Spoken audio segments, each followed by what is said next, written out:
Olá, boa noite. E como é de praxe, além de boa noite, boa tarde, bom dia, porque a gente nunca sabe quando que as pessoas vão assistir a uma live, né? É dessas coisas contraditórias que a gente ouve por aí. Peraí, mas se é live, então não é ao vivo?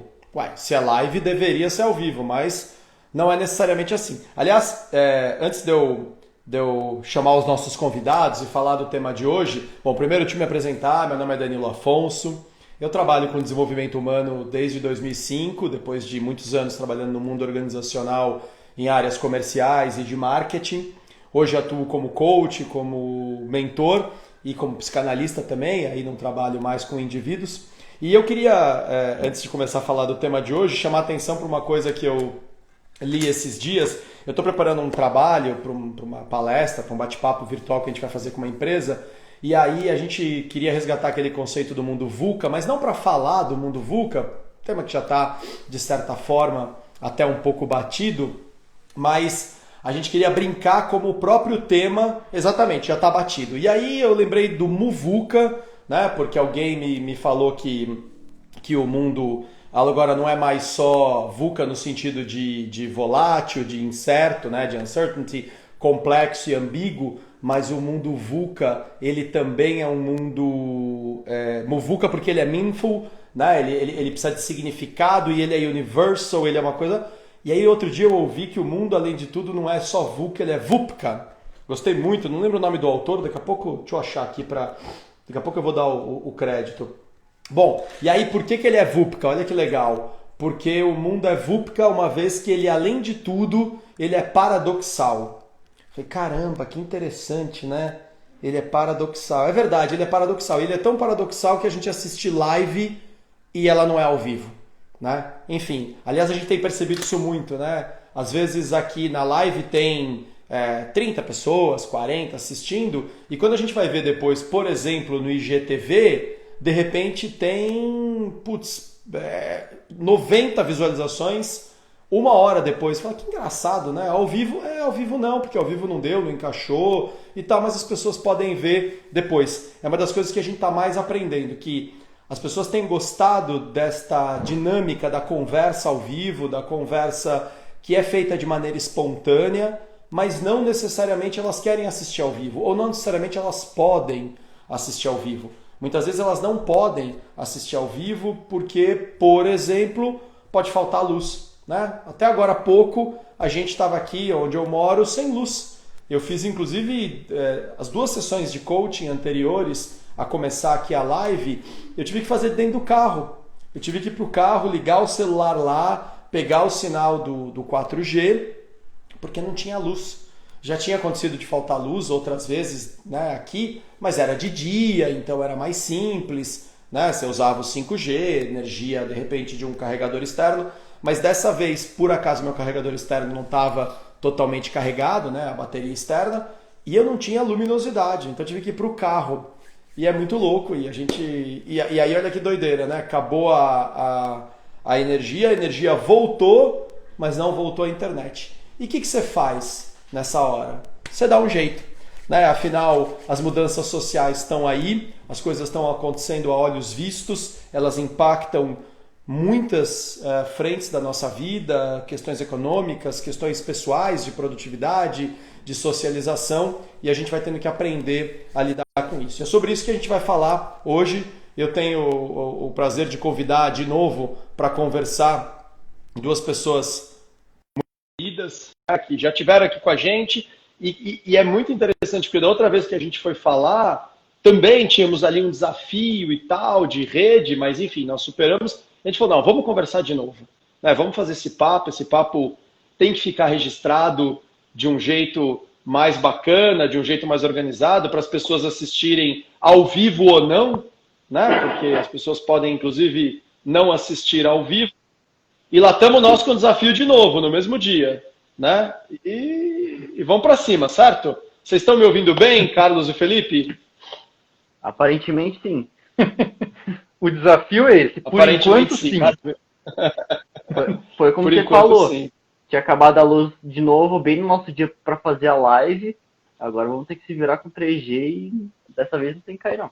Mas por que 3G? Pô, vocês não têm 5G aí no celular de vocês ainda? Não, eu posso te garantir que ninguém no Brasil tem 5G ainda, Pô, porque é eu uma vejo tecnologia não disponível. Pô, eu vejo toda uma propaganda, o povo aí brigando para ter o 5G e não tem ainda. Putz, grilo. Na Que mundo verdade, para. você está falando isso, mas é uma coisa muito interessante, porque a guerra do 5G, o 5G é uma tecnologia que vem trazer muita novidade, porque a velocidade é muito maior. Entre outras coisas, o carro autônomo começa a ter mais possibilidade por conta do 5G, só que virou uma guerra comercial, porque quem dominar o 5G vai realmente estar na frente disparado. E aí, quando, por exemplo, os Estados Unidos quer falar que não quer o 5G oriental, ele fala que tem problema de segurança porque todos os dados passam pela rede. Claro que todos os dados passam pela rede. O que a gente está falando agora está passando por alguma rede. Então é muito louco isso. Então o 5G ainda vai ser uma guerra comercial longa. Tá bom. Não vamos falar bobagem então, senão vai ficar registrado tudo, os caras vão capturar tudo que a gente falar. Mesmo que a gente não saiba quem são os caras.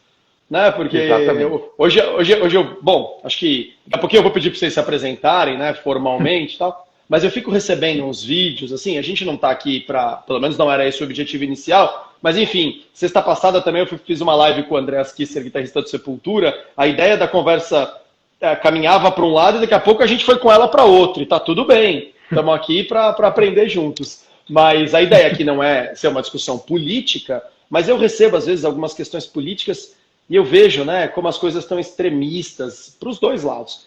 E o mais interessante, cara, é que às vezes eu vejo um lado ou outro falando, né, de quem é o inimigo. E, cara, tem umas horas que eu assisto uns vídeos e eu falo assim, cara, esse inimigo que esses caras estão falando que a gente tem que tomar cuidado, ele não existe tem uns 50 anos mais. Os caras estão brigando com fantasma.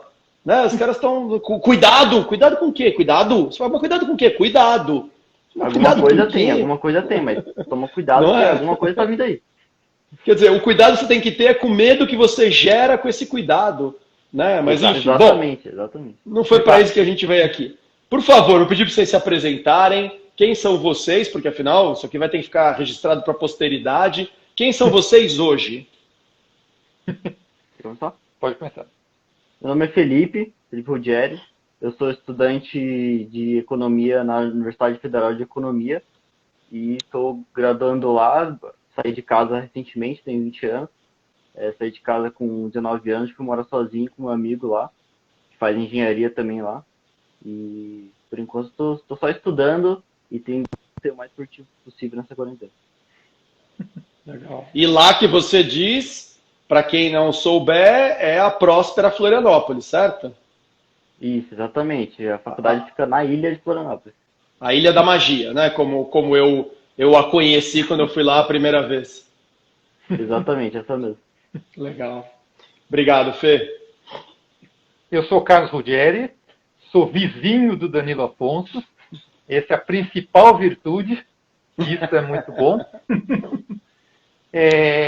Sou engenheiro eletrônico de formação, mentor de produtividade. Esse assunto, produtividade, é um assunto que eu estudo há muito tempo e é o que eu acho que eu estou conseguindo contribuir com as pessoas, principalmente nessa nova fase, onde tudo está muito confuso, e você é um estudioso disso, e a gente está tentando cada vez mais entender para onde vai esse caminho, 4.0, 5.0, inteligência artificial e como tudo isso vem com a produtividade. Nesse momento eu estou fazendo pós-graduação em neurociências, isso está me ajudando muito a entender o cérebro humano. E eu já posso adiantar que o cérebro humano é algo que absolutamente nada próximo do conhecimento humano. Assim. É uma coisa muito louca. Os 100 bilhões de neurônios, as capacidades infinitas de conexões e uma farmácia química. Quer dizer, cada ação, cada reação gera uma química e é muito interessante, é muito apaixonante. A gente começa a entender um pouco mais por que pessoas têm tanta dificuldade, por que pessoas têm tanta facilidade e, principalmente, vamos reconhecer que a gente conhece muito pouco desse assunto. Os últimos 20 anos da neurociências é mais do que tudo que a humanidade já sabe e eu acho que a gente ainda está absolutamente engatinhando nesse assunto. Por exemplo, a própria questão da memória, né, ainda é um desafio. Aliás, duas coisas que são gigantescas, né, que supostamente estão atreladas ao cérebro. Eu falo supostamente porque pode ser que se descubra ainda alguma coisa. A memória, muito provavelmente, está atrelada ao equipamento cérebro, e a consciência, que é outra coisa incrível. Tá, mas o que é a consciência? Né, o que é estarmos aqui pensando, raciocinando, construindo o caos, né, de todo esse impulso elétrico que está acontecendo no nosso cérebro em linguagem, a linguagem transformada em som, vocês capturando o som aí, transformando também em linguagem e de novo em processo cerebral. Quer dizer, o que é a consciência? Só isso já é uma pergunta que ainda tem muito para ser respondido, né? E tem mais, viu? Que tem muita gente estudando, Danilo, uma coisa muito legal é a que ponto a inteligência artificial pode ter consciência. Autonomia, né? Autonomia e consciência. Autonomia. Porque o que é a inteligência artificial? A inteligência artificial nada mais é a autonomia, mas a consciência. Porque a gente eu acho que é muito claro que a gente se diferencia dos outros animais fisicamente pelo neocórtex, que evoluiu nos últimos milhares de anos, e ninguém mais tem isso. Você falou da memória, uma coisa muito interessante e é muito recente, as pessoas descobrirem que até o final da sua vida, pode ser com 120 anos, você tem novos neurônios. A neuroplasticidade é uma realidade, é uma descoberta recente, 10 anos é ontem, né? É recente, mas quando você provoca o seu cérebro e a neuroplasticidade está concentrada no campo da memória. Então você, por exemplo, estudar algo que sai da sua rotina, eu sou engenheiro de formação, trabalho com auditoria, e se eu for estudar música, ou chinês, ou culinária, coisa completamente fora da minha rotina, eu não vou falar matemático, mas é comprovado que os seus neurônios são multiplicados. E aí, com neurônios multiplicados, você ganha longevidade, porque seus neurônios estão produzindo, estão se transformando, estão crescendo. É incrível isso, é uma coisa muito legal. Ô Fê, a primeira vez que eu ouvi... Cara, ótima retomada, né, do tema hábito junto a isso que a gente está falando. A primeira vez que eu ouvi falar sobre isso, que eu me senti provocado a pensar a diferença entre consciência e inteligência, foi no livro Homo Deus, do Yuval Noah Harari, que também é autor do Sapiens, né? Foi a primeira vez que eu olhei e disse, verdade, né? São coisas totalmente diferentes. A máquina hoje já é muito mais inteligente do que nós. Ela não tem ainda, e aí talvez a grande dúvida é se vai conseguir ter um dia, ela não tem ainda consciência. Mas inteligência e consciência são coisas diferentes. Como é que um estudante de economia, que não só pelo tema economia, mas por ser um estudante, está vendo esse mundo que se transforma, a gente discutindo, né, neurociência misturado com tecnologia, misturado com saúde, misturado com, no caso da economia, há uma mistureba aí, né, de exatas e humanas. Como é que é ser estudante neste momento da humanidade, não só pela quarentena, mas por essas descobertas todas? Peraí que saiu aqui. Saiu o seu fone. Por que? A bateria?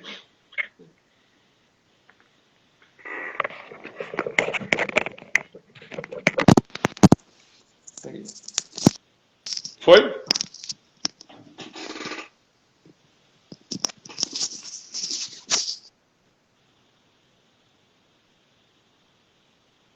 Tá escutando? Vocês estão me ouvindo? Voltou a me escutar, não, Danilo?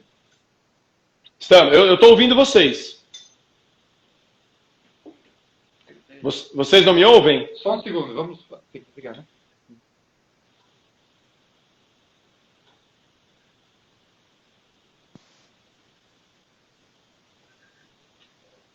Testando, 1, 2, 3. Eu me senti aqui músico. Aê, boa. Até que parte vocês ouviram a pergunta? Eu vi como estudante, como eu tô vendo toda essa mudança com inteligência artificial, saúde, tudo atrelado com uma mistureba, como você falou, que é a economia que mistura exatas e humanas. Você completou com alguma coisa ou é isso mesmo? Não, eu estava mais dizendo, né, que essa mistureba do curso, né, que sempre... Eu lembro do meu pai fez economia, e eu lembro dele tentando me explicar quando era criança o que era economia, eu lembro dele falar, olha, é alguma coisa que está ali entre os números e as pessoas. Exato, não lembro se foi, nem sei se foi isso que ele falou, mas foi isso que eu guardei na memória. Sim. Né? Não, mas e como é que é para um estudante, né, esse momento? Para começar, justamente o que você falou. Muita gente acha que economia é exatas. Você fala, eu faço economia, tá, você faz economia exatas e tal. Mas a economia oficialmente é considerada como humanas e não exatas. Porém, dentro dela, assim como você falou, a gente leva em consideração tanto a matemática quanto o lado humano. Então, é exatas e humanas. Vai desde economia comportamental, que você vai tentar estudar o ser humano, que entra em microeconomia, como que o ser humano reage a diferentes incentivos, a preços. Sempre que uma pessoa fala com a outra, pode te convencer a você querer comprar um produto, e isso está atrelado à economia, aí vai preços. Então tem desde a economia comportamental, teorias de evolução do pensamento econômico, como que era pensado a economia anos atrás, milhares de anos atrás até hoje, até você pensar em econometria. Você vai colocar em gráfico, derivar, tem que saber integrar. Então, vai para ambos os lados e é muito... A economia em si é um ambiente muito complexo e cheio de variáveis, por isso que é muito complicado também quando um economista vai tentar prever alguma coisa, porque, como o Hayek, é um dos pensadores da escola austríaca, fala que é impossível você prever com certeza alguma coisa, porque tem milhares de variáveis. Você está lidando com o ser humano e você não sabe qual que vai ser o próximo passo do ser humano, porque ele está em constante mudança. Ele era austríaco, né, esse autor? Isso. É um dos principais autores da escola austríaca. É engraçado porque a semana passada eu tinha feito uma sessão de coach com uma moça que é filha de alemães, e eu lembrei na conversa com o Andreas de um ditado que ela me falou, e é curioso porque tem a ver com o que você está falando. Ela disse que na Alemanha tem um ditado que diz assim: você pode planejar o futuro, mas você não pode prevê-lo. E aí estava falando aqui da junção, né, de exatas e humanas, e eu estava te provocando, e o teu pai falou uma coisa muito legal, que é a neurociência chegando e trazendo novas informações, e daqui a pouco talvez a economia vai ser uma das primeiras cadeiras ou doutrinas, ou enfim, áreas do conhecimento humano que vai realmente integrar as três grandes vertentes, humana, exata e biológica. Porque quanto mais a gente vai entendendo o funcionamento cerebral, inclusive do ponto de vista bioquímico, mais a gente vai entendendo como despencou serotonina, muda completamente minha cadeia de decisão, meu modelo de decisão. Se muda, afeta as minhas emoções. Se afeta as minhas emoções, afeta a minha racionalidade, a minha capacidade, inclusive, de dar valor para 5 ou para 7 ou para 8. Ou seja, realmente é uma área que vai cada vez mais se apropriar de todas essas descobertas, né? Como você falou, como está atrelado a tudo. Desde o cara que está passando mal, ele precisa de um remédio, ele precisa comprar algum produto, precisa de um serviço, e como você falou, se ele altera alguma coisa cerebral, até químico no cérebro dele, pode afetar a decisão dele, e isso vai afetar a economia como um todo. Mas voltando à pergunta que você me fez, que é em relação a como é que eu vejo toda essa mistureba, né, que a economia e toda essa mudança que está enxergando como um estudante, eu vejo que, na verdade, a gente está sempre em mudança. Desde que começou a história da humanidade, o ser humano tem que se adaptar às coisas, porque nunca está estável alguma coisa. Podem ter tido épocas mais estáveis, mais instáveis, mas, assim, um ciclo, como um dos principais autores de economia, o Schumpeter, que ele fala que tudo está atrelado a um ciclo econômico. Você vai entrar num ciclo crescente de desenvolvimento, baixo desemprego, todo mundo muito bem, inovando, fazendo várias coisas, e depois você vai entrar numa baixa, porque está todo mundo, tudo andando muito bem. Chega uma hora que as pessoas falam que não precisa inovar, está tudo andando muito bem, e aí começa a despencar. E quando começa a despencar, é um momento propício para as pessoas conseguirem inovar, porque é na necessidade que a gente acaba inovando e revolucionando as coisas, como está acontecendo nesse período, que acabou acelerando as coisas, como, por exemplo, teletrabalho, telemedicina, que era uma coisa que já estava acontecendo e atualmente foi acelerado por necessidade. Como o Schumpeter fala, que a partir da necessidade que você vai ter a inovação. Então, eu vejo que... Vídeo a quarentena, né? Exatamente, pandemia, quarentena. Quantas pessoas resistiam, né, ao trabalho remoto e de repente, na necessidade, tem empresas que nunca consideraram home office que estão dizendo, não, a gente volta só o ano que vem. Cara, você quer mais do que isso? Você quer mais do que isso? Serviço público. Que talvez fosse para trabalho remoto daqui 30 anos. Porque no serviço público tem algumas características. Primeiro, muitos trabalhos são efetivamente de banco de dados, inteligência, etc. Então não precisa ser presencial. E sendo presencial, ele até atrapalha, porque às vezes você precisa de muita concentração. Mas além disso, quando a gente fala no dinheiro público, o número de propriedades que o governo tem, se essa home office se perpetuar, para alguns trabalhos efetivamente, existe uma capacidade enorme de novas oportunidades, venda de imóveis, custo fixo menor, etc., etc., para o próprio erário, para o próprio dinheiro público, isso é uma grande vantagem. Então, imagina se o serviço público, eu sei disso porque eu vivo no serviço público, o quanto que ele teria cabeça para falar em regras de home office. E aconteceu isso em dias. As regras foram colocadas, no começo mais ou menos, daqui a pouco foi aperfeiçoando, já faz meses a produtividade, que eu entendo bastante disso, a produtividade aumentou mais de 40%. Palavra é. Mas você conhece alguém? Você conhece alguém que trabalha assim no serviço público e que tenha experimentado, por exemplo, algum benefício do home office, tenha, sei lá, viajado e tenha conseguido continuar trabalhando mesmo fora de casa? Porque uma coisa é ainda trabalhar em casa, mas você conhece alguém que foi viajar e mesmo fora da sua casa ainda continuou trabalhando? Conheço. Isso é uma pessoa até próxima a gente, porque foi a nossa família. Boa. Eu estava aqui pensando, será que dá para contar essa história? Será que não dá? Então eu fui tateando assim. Mas isso é uma coisa incrível. A gente discutiu isso até ontem, né? Falar desse tal do novo normal. E tem tudo na vida, tem benefícios e use com moderação. Mas você ter a possibilidade de você estar em outro local e o seu trabalho, a sua produtividade manter a mesma ou melhorar, isso é uma coisa que você usando com moderação, e você refletiu isso de uma forma interessante, por exemplo, claro que o home office trouxe as pessoas para casa, e claro que aquele contato social do dia a dia, nós somos seres sociáveis, lógico que isso faz falta. Nossa família aqui, nós somos em 5, os 5 estão em casa, claro que é um desafio. Porque eu não sei se eu comentei com você na outra vez, mas eu vi um casal comentando que falou, eu casei, mas não estava no contrato de ficar 24 horas por dia. Estava no contrato de, alô amor, vai trabalhar, como é que foi seu dia, vai fazer seu happy hour. Caramba, é um desafio gigantesco. Mas se a gente olhar do lado positivo e do lado de que, peraí, se eu quiser ir para o presencial, fazer as reuniões, fazer o meu happy hour, fazer a socialização, posso fazer. Se eu quiser ficar um mês na Europa, porque eu quero me concentrar e viver uma nova experiência, claro que eu perco o que eu tenho aqui, mas crio novas experiências e volto, se for o caso. Agora, o nômade, você até comentou, poxa, mas isso pode transformar algumas gerações nômades. Eu posso efetivamente, eu tenho um primo que viaja à Europa em motorhome, eu poderia ficar com ele 6 meses, teoricamente, trabalhando de lá. Claro que alguns trabalhos ainda precisam ser presenciais, mas dentro de uma hipótese, eu perco o social que eu tenho, mas eu ganho a experiência, os novos sociais. Qual que vai ser o caminho do meio aí? A humanidade vai descobrir, normalmente. É assim que funciona. Até porque você usou um advérbio, né? Ainda. Ainda alguns trabalhos e algumas tarefas precisam do presencial.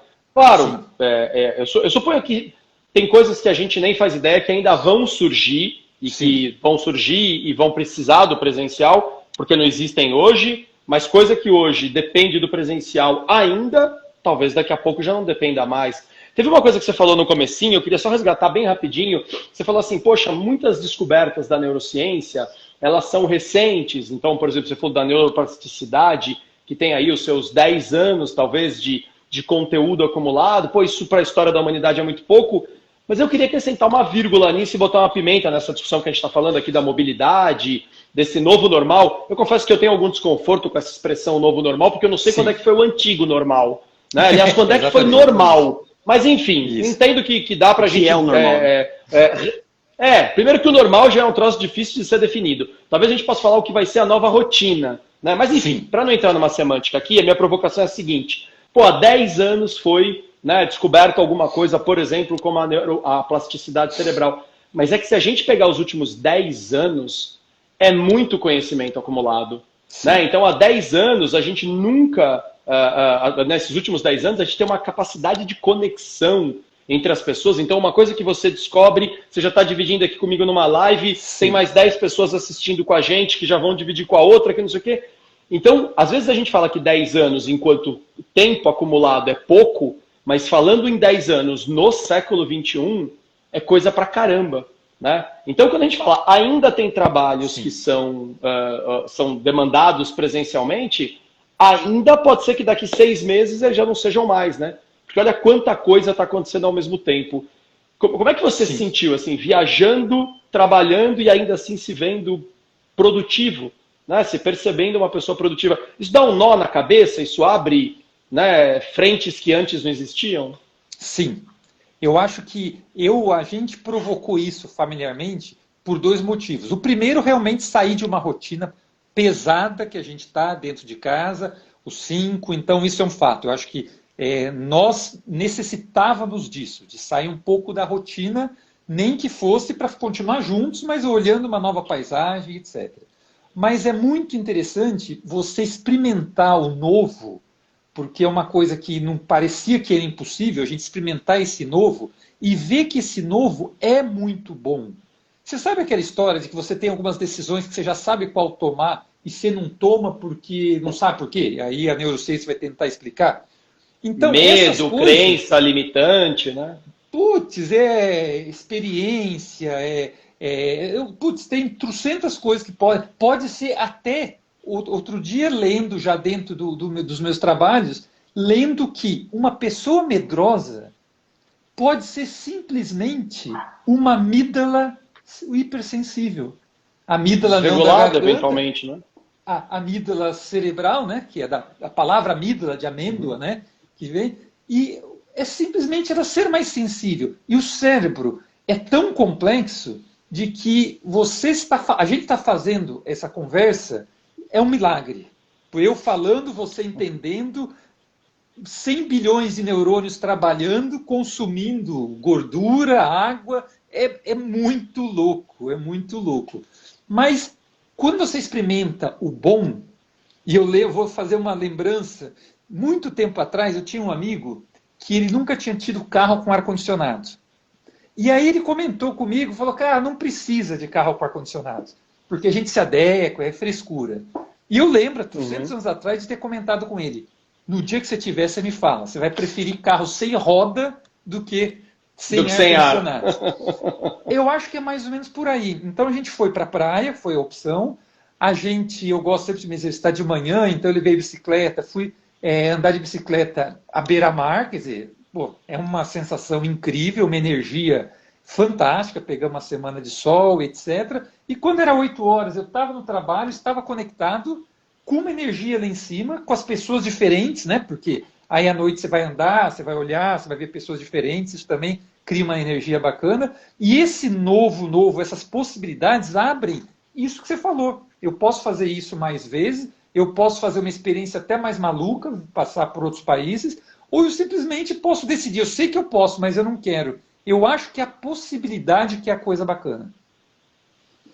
E é engraçado você estar falando disso, agora eu vou provocar você e o Fê também, porque a nossa proposta, quando a gente conversou sobre esse bate-papo aqui, essa live, né, como foi a expressão que pegou, né, já logo no começo da pandemia, a gente se propôs a falar de mudanças sociais, os impactos que isso está trazendo, tanto antes da pandemia, especialmente agora na própria economia comportamental, na produtividade das pessoas.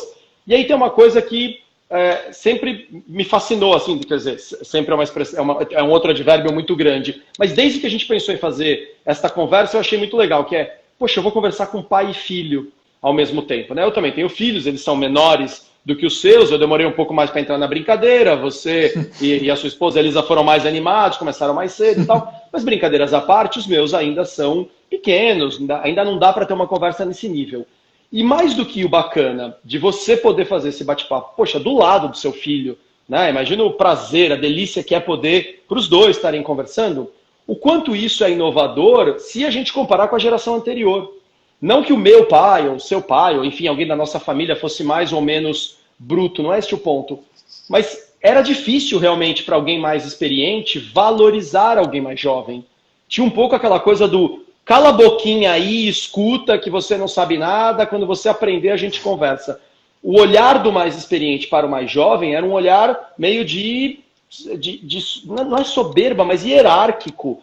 E a gente está aqui escutando o que o Felipe tem para dizer. Você, como pai, está escutando. Era um olhar de superioridade, né? E agora a gente olha e fala assim, espera um pouco, tem coisas que ele sabe pelo contexto onde ele cresceu que a gente está apanhando para conseguir acompanhar. Por que a gente não pede para ele nos ensinar? Quer dizer, queria que vocês falassem um pouco sobre isso, não só o prazer de pai e filho, mas duas gerações conversarem sobre mudanças sem essa superioridade de um para o outro. Vocês notam isso dentro da família de vocês? Isso também é algo que flui naturalmente? Eu acho que é um ponto muito interessante dentro de tantas coisas que estão mudando atualmente, das pessoas, desse conflito que está tendo, tanto de extremidades, como você falou, como está surgindo um embate de gerações, de pessoas que eram mais novas, estão experienciando novas coisas, como você falou, e tem uma cabeça mais aberta para as coisas, com uma geração que foi criada de outra maneira, que tinha outras culturas, outros hábitos, e com uma cabeça mais fechada está tendo esse embate. Por exemplo, o racismo que está tão falando agora com o Black Lives Matter, a homofobia, a pobreza, a riqueza, a visão de ver essas coisas. E é muito interessante o nível que isso se tornou de pessoas mais novas que as outras falando, essas coisas que vocês estão pensando aí não funciona mais na sociedade que a gente vive hoje. E está tendo esse embate muito grande. E eu acho muito interessante, eu acho muito necessário dos dois lados terem cabeça aberta para ouvir o que o outro tem para falar. Eu acho que isso não deveria nem ser entre pai e filho, deveria ser entre seres humanos. Tem que saber ouvir o outro, saber falar, ouvir o que o outro tem para dizer, para rebater com argumentos e não falácias, ou não apontar o dedo, ou não superioridade porque eu tenho mais idade, mas idade nunca quis dizer eu tenho mais experiência, eu tenho mais conhecimento. Você pega o exemplo do Warren Buffett, que tem lá seus quase 90 anos, ele fala, a única coisa que eu sei é que eu não sei de nada, estou em constante aprendizado. E você pega os relatos de todas as pessoas mais ricas, mais bem-sucedidas, financeiramente ou até psicologicamente, e falam que o único jeito das pessoas que chegaram lá, eu estou em constante aprendizado. Tanto, acho que você vai estar no próximo vídeo do canal, que eu e meu pai, a gente viu uma série do Bill Gates que está na Netflix, que ele pega uma semana dele e vai ler, vai ler 3, 4, acho que mais, né, 15 livros em 3 dias, pega 3 dias, vai ficar totalmente sozinho para aprender sobre um assunto, vai focar, vai ter super foco, né, que você cita no vídeo, ele vai focar e vai aprender, porque ele, com 70 anos, que criou a Microsoft, está aí, ele poderia muito bem falar, eu já fiz meu papel do mundo, eu tô já bem, foi, né? Eu sou o cara. Mas não, ele está lá aprendendo, ele está conhecendo, e a gente, como meu pai cita, trocentos neurônios que a gente tem, a gente sempre vai ter que conhecer e aprender e ter a cabeça aberta para aprender as coisas. Isso é interessante. Eu vou até te dar um exemplo real nosso. Nós temos nosso canal, esse que a gente está aqui, no Sua Melhor Performance, e o Felipe é o responsável pela parte digital do canal. Porque a gente... Pô, mas você botou a família inteira para trabalhar, cara, isso é nepotismo, cara, que é isso? Tá certo, tá certo. Mas, cara, isso é uma coisa que ele citou algumas... o Warren Buffett, falando do Bill Gates, eu estou acabando de ler um livro que chama Princípios, do Rei Dalio. É um livro bacana. É também um cara que realmente excepcional, fora da reta, e ele começa o livro e ele comenta que a grande capacidade que a gente precisa ter é que a gente tem que gerir a nossa ignorância. A partir do momento que você não gere a sua ignorância, você parte para a prepotência, para a arrogância e você morre. É tão simples como olhar a natureza. Então, se a gente está começando agora, e quando a gente vai falar de evoluções no mundo, uma das coisas muito claras é que a gente vai ter várias carreiras. Você não vai durar 100 anos na mesma carreira, ficaria até meio sem graça, fala sério. Agora, além de tudo isso, como que eu posso dizer que o Felipe que nasceu nesse mundo digital, ele nasceu com isso, com a internet que já existia, como é que eu vou tentar gerenciar o meu canal se ele pode ter muito mais capacidade que isso só porque ele é meu filho? Então, acho que ter essa cabeça, e o Ray Dalio fala muito isso, tenha a cabeça radicalmente aberta. Não significa que você vai aceitar. Você Isso, vai mas tem que filtrar, ouvir. você ouve, você filtra e toma as suas melhores decisões. Mas ouça. Você falou, você tem filhos menores. Ouça os caras, porque eles têm necessidades que podem te ensinar um monte de coisa. Não significa que você vai falar, ok, então você está falando isso, está certo. Mas tenha a mente aberta, porque... Vou dar um exemplo, cara. Ele passa um princípio. Desculpa, perdão, tem um delay às vezes na transmissão, me perdoa, às vezes parece que vocês já pararam de falar e eu falei em cima, mas termina aí o raciocínio e depois eu entro com o meu exemplo. Não, e ele fala que, por exemplo, esse livro é muito bacana, realmente recomendo, e ele fala que ele teve alguns, e por isso que chama Princípios o livro, que ele tem alguns princípios que ele leva para a vida toda, que ele, para tomar decisões importantes, ele vai falar com pelo menos 3 especialistas. Pelo menos com 3 especialistas. Para decisões importantes. E, às vezes, pedir para os 3 conversarem entre si. Olha que coisa louca. Porque ele tem a capacidade de entender que ele não sabe de nada. E aí, olha só que gancho. Ele conta, ele é um cara de quase 80 anos, ele conta que com 64 anos ele teve um diagnóstico de um problema grave que um médico top dos Estados Unidos, sei lá de qual universidade, deu 5 meses de vida para ele. E ele fez o mesmo processo do princípio. Ele falou, entendi, se for isso, a vida foi muito boa para mim, mas eu vou falar com outros 2 tops. Falou com um, falou com o outro, pôs os 3 para conversar, e ele está vivo até 80 anos e ainda tem muita coisa para frente. Então é muito bacana, né? A gente às vezes... Aí tem essa tomada de decisão, ele fala uma coisa muito interessante que talvez você consiga interpretar até melhor. Olha que coisa louca.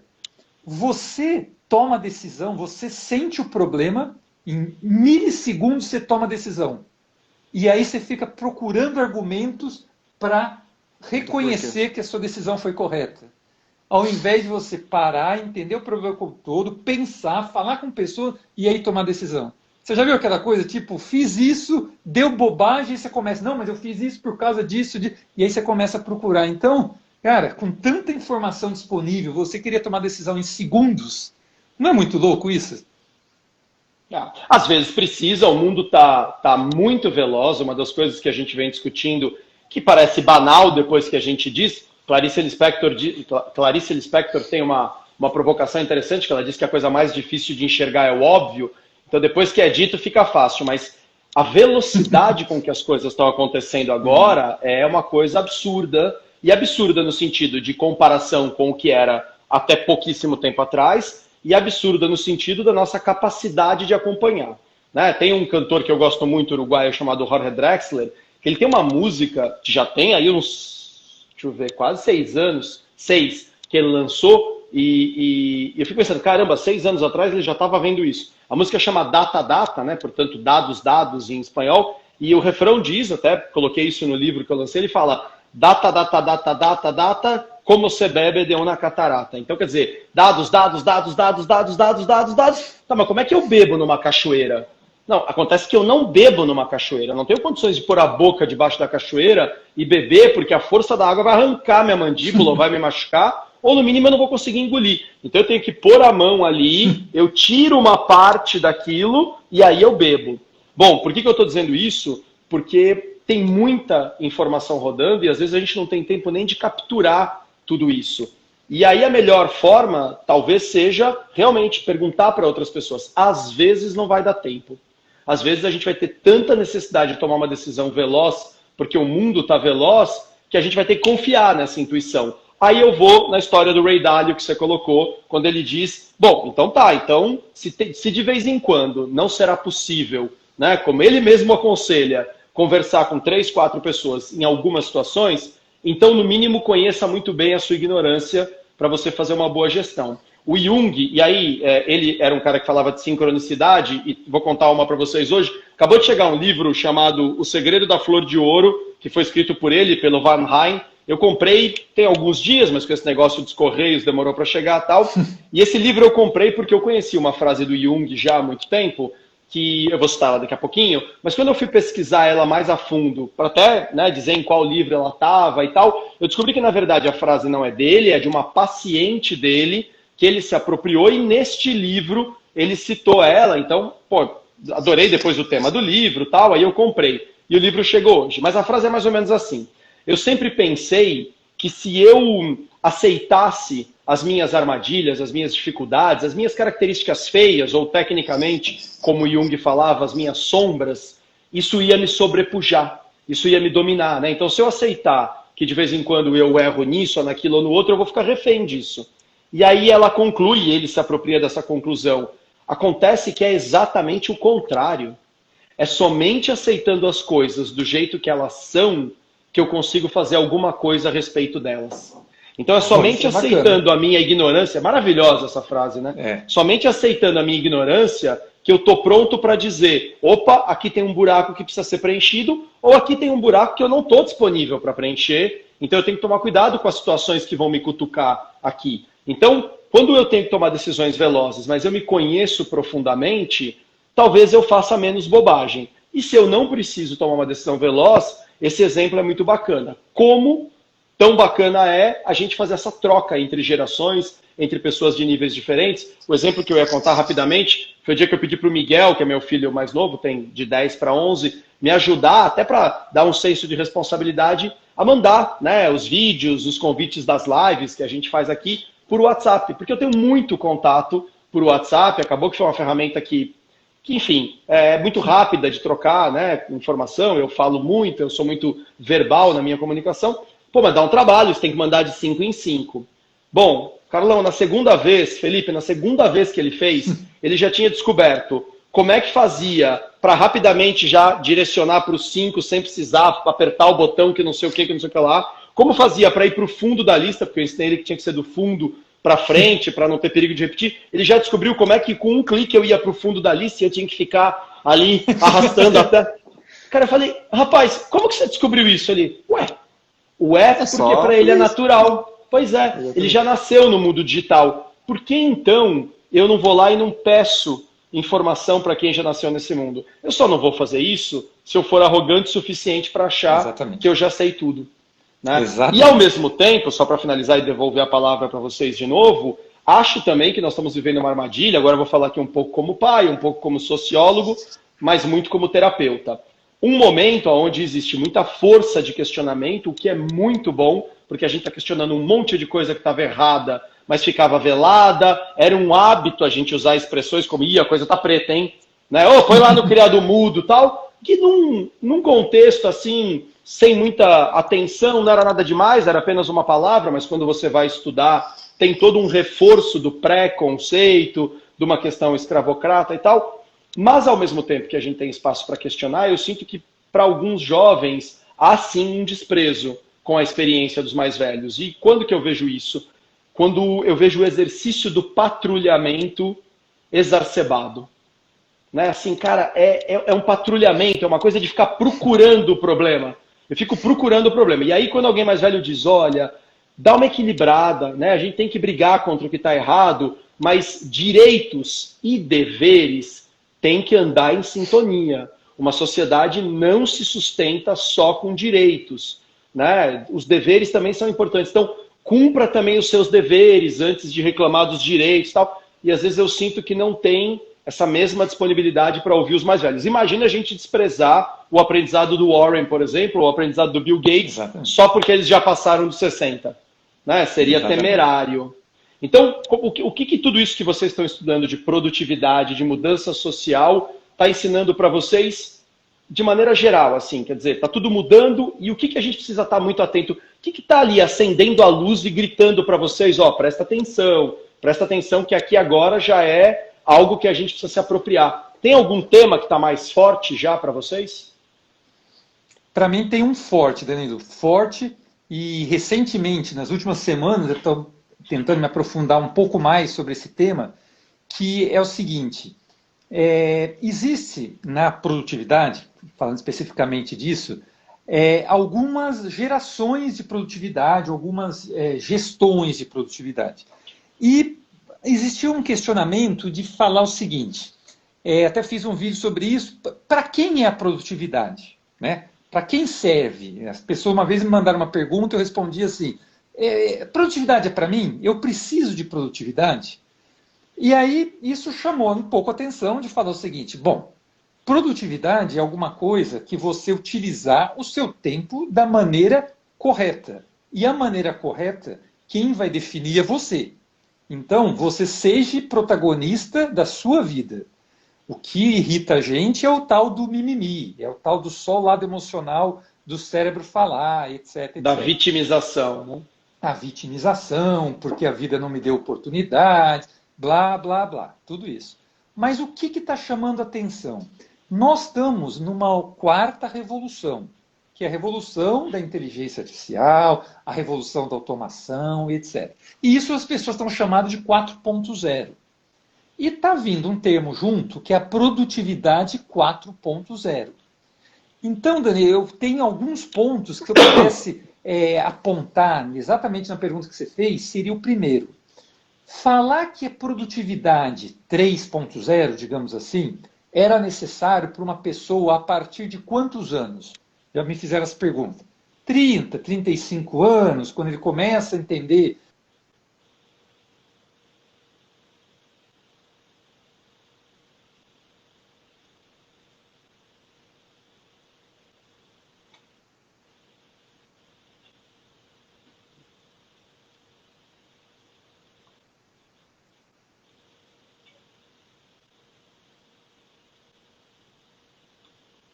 Meninos, eu não sei se vocês me ouvem agora, para mim deu uma travadinha, parece que voltou, vai lá. Estava falando a partir dos 30, 30 e poucos, e aí deu uma travada, mas vai lá.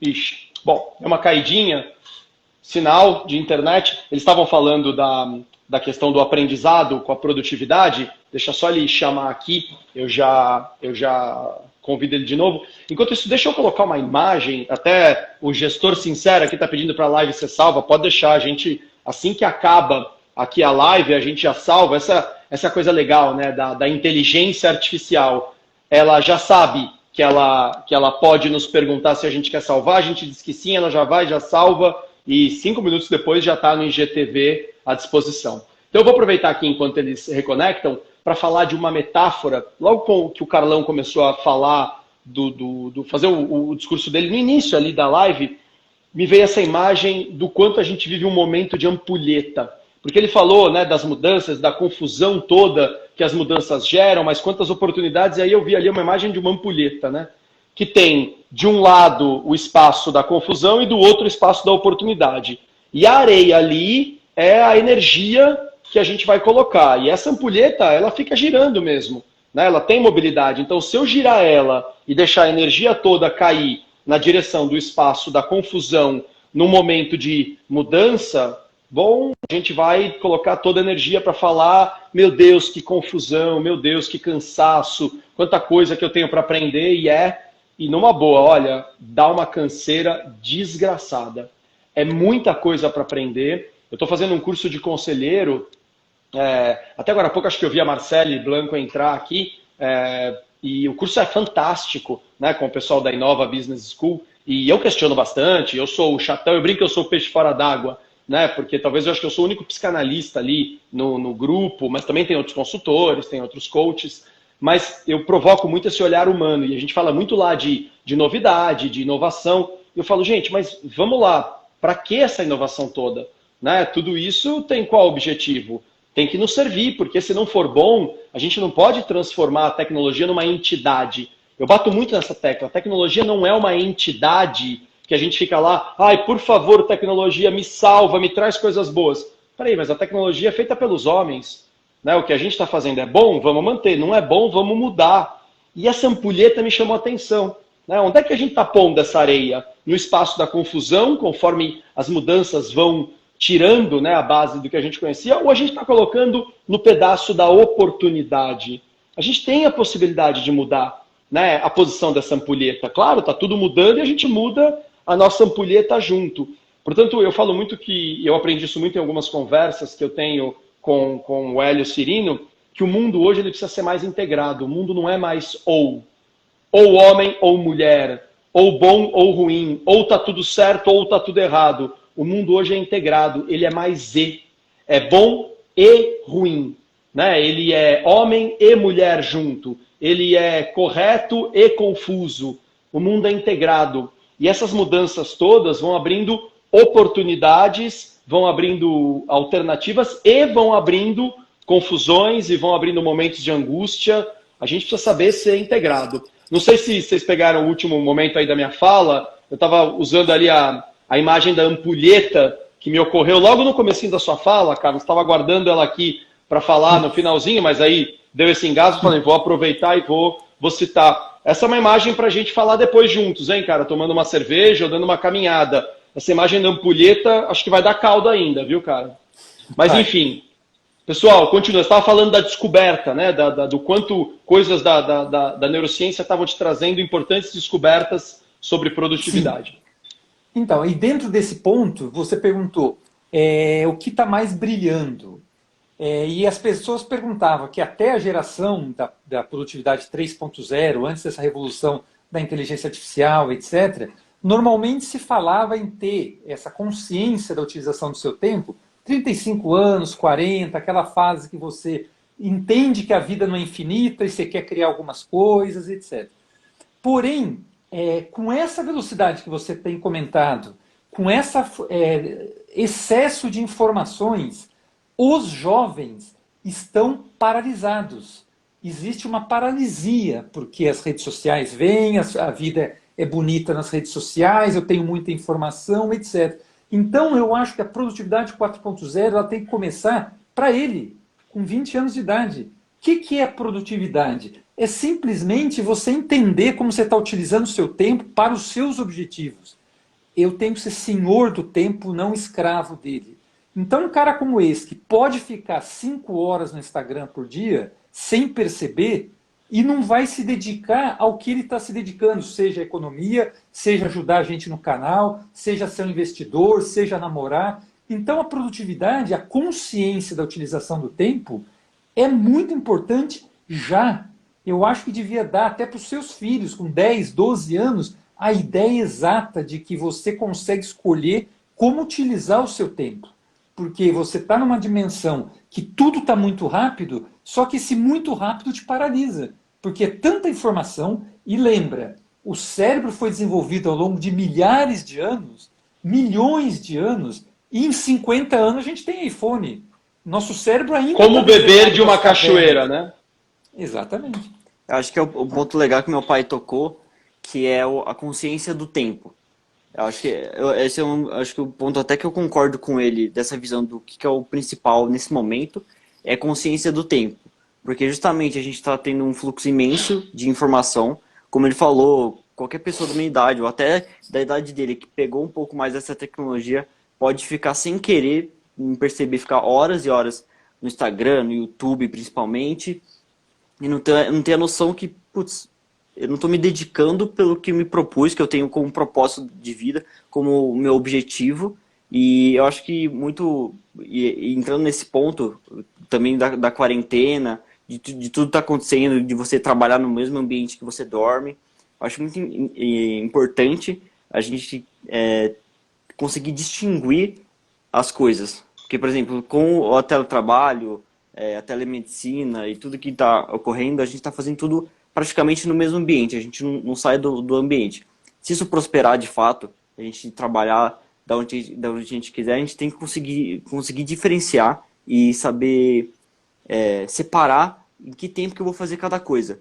Porque se eu, por exemplo, a gente viajou para conseguir tirar um pouco desse ambiente que a gente está quase mais de meio ano, e a gente foi pra praia, e lá a gente, normalmente quando a gente vai pra praia, a gente tá de férias, a gente não trabalha, a gente tira aquele momento para ficar mais tranquilo. Mas naquele mesmo momento a gente tinha que trabalhar. Então a gente tem que conseguir discernir as coisas, que tipo, tá, eu tô aqui, eu tô conseguindo fazer um trabalho, mas eu não posso me distrair, não posso deixar meu celular apitando toda hora, porque alguma hora eu vou me distrair, eu tenho que ter foco, eu não posso estar na praia e ficar olhando para a praia e não prestar atenção no meu trabalho.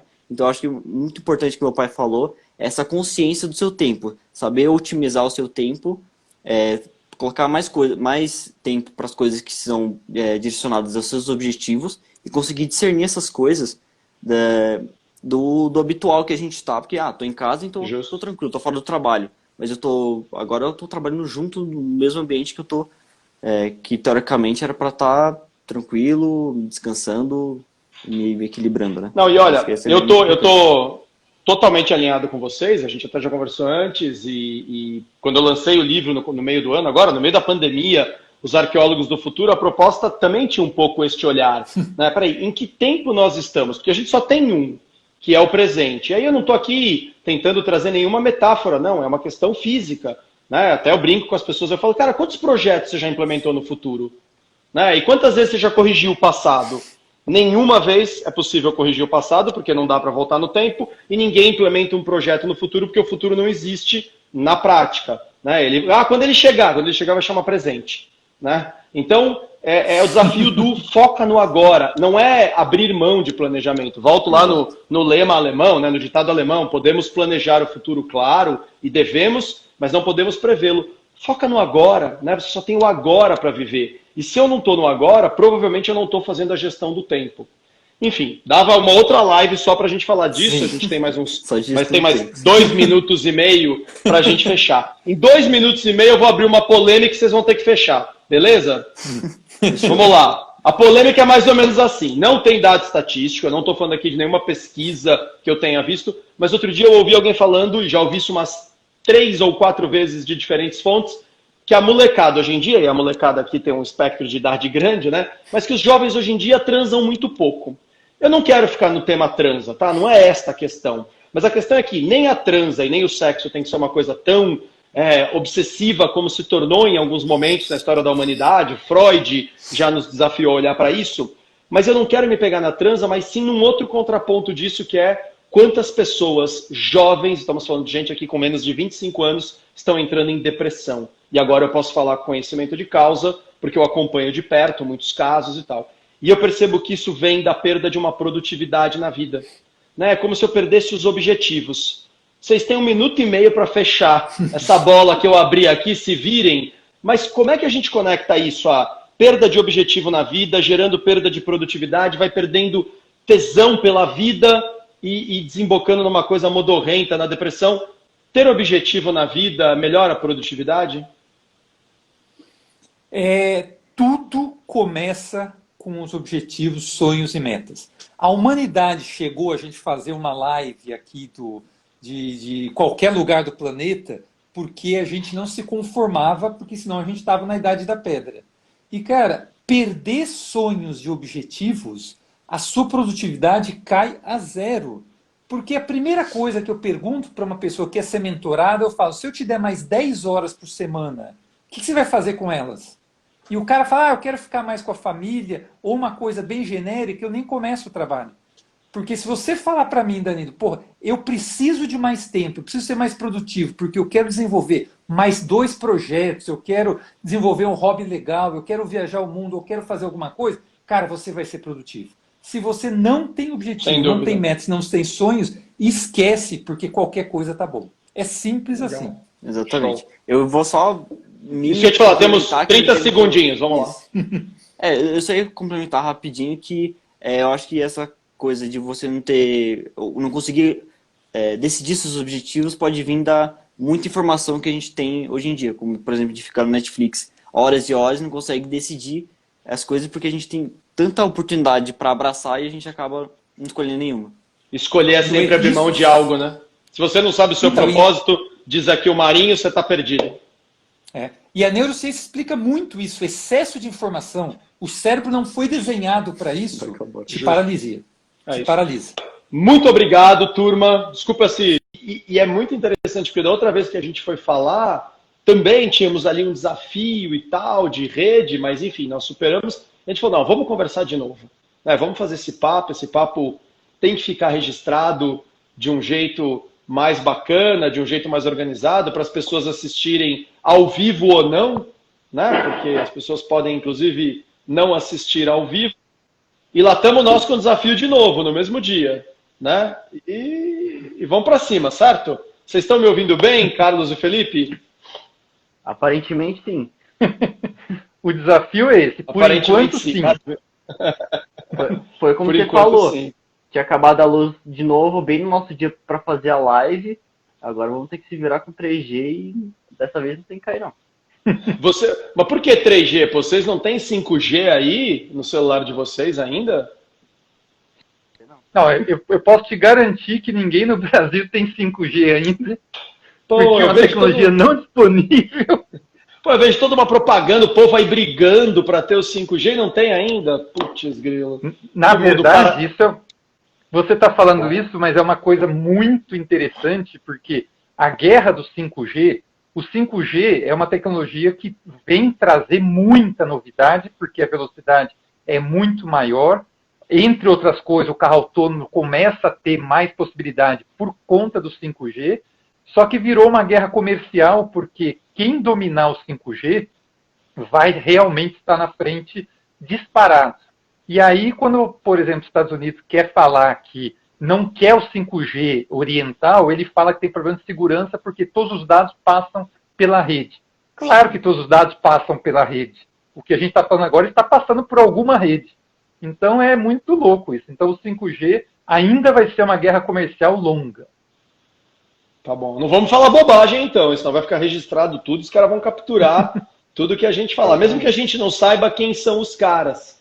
Né? Porque hoje bom, acho que daqui a pouquinho eu vou pedir para vocês se apresentarem, né, formalmente e tal, mas eu fico recebendo uns vídeos, assim, a gente não está aqui para, pelo menos não era esse o objetivo inicial, mas enfim, sexta passada também eu fiz uma live com o Andreas Kisser, guitarrista do Sepultura, a ideia da conversa caminhava para um lado e daqui a pouco a gente foi com ela para outro, e tá tudo bem, estamos aqui para aprender juntos, mas a ideia aqui não é ser uma discussão política, mas eu recebo às vezes algumas questões políticas e eu vejo, né, como as coisas estão extremistas para os dois lados. E o mais interessante, cara, é que às vezes eu vejo um lado ou outro falando, né, de quem é o inimigo, e, cara, tem umas horas que eu assisto uns vídeos e eu falo assim, cara, esse inimigo que esses caras estão falando que a gente tem que tomar cuidado, ele não existe tem uns 50 anos mais. Os caras estão brigando com fantasma, né? Os caras estão... Cuidado com o quê? Cuidado? Você fala, mas cuidado com o quê? Cuidado. Alguma coisa tem, mas toma cuidado, porque alguma coisa tá vindo aí. Quer dizer, o cuidado que você tem que ter é com o medo que você gera com esse cuidado. Né? Mas enfim, exatamente. Não foi para isso que a gente veio aqui. Por favor, eu pedi para vocês se apresentarem. Quem são vocês? Porque afinal, isso aqui vai ter que ficar registrado para a posteridade. Quem são vocês hoje? Pode começar. Meu nome é Felipe Ruggieri. Eu sou estudante de economia na Universidade Federal de Economia e estou graduando lá. Saí de casa recentemente, tenho 20 anos. Saí de casa com 19 anos, fui morar sozinho com meu amigo lá, que faz engenharia também lá. E por enquanto estou só estudando e tenho que ser o mais produtivo possível nessa quarentena. Legal. E lá que você diz, para quem não souber, é a próspera Florianópolis, certo? Isso, exatamente. A faculdade fica na ilha de Florianópolis. A Ilha da Magia, né? Como eu a conheci quando eu fui lá a primeira vez. Exatamente, essa mesmo. Legal. Obrigado, Fê. Eu sou Carlos Ruggieri, sou vizinho do Danilo Afonso. Essa é a principal virtude. Isso é muito bom.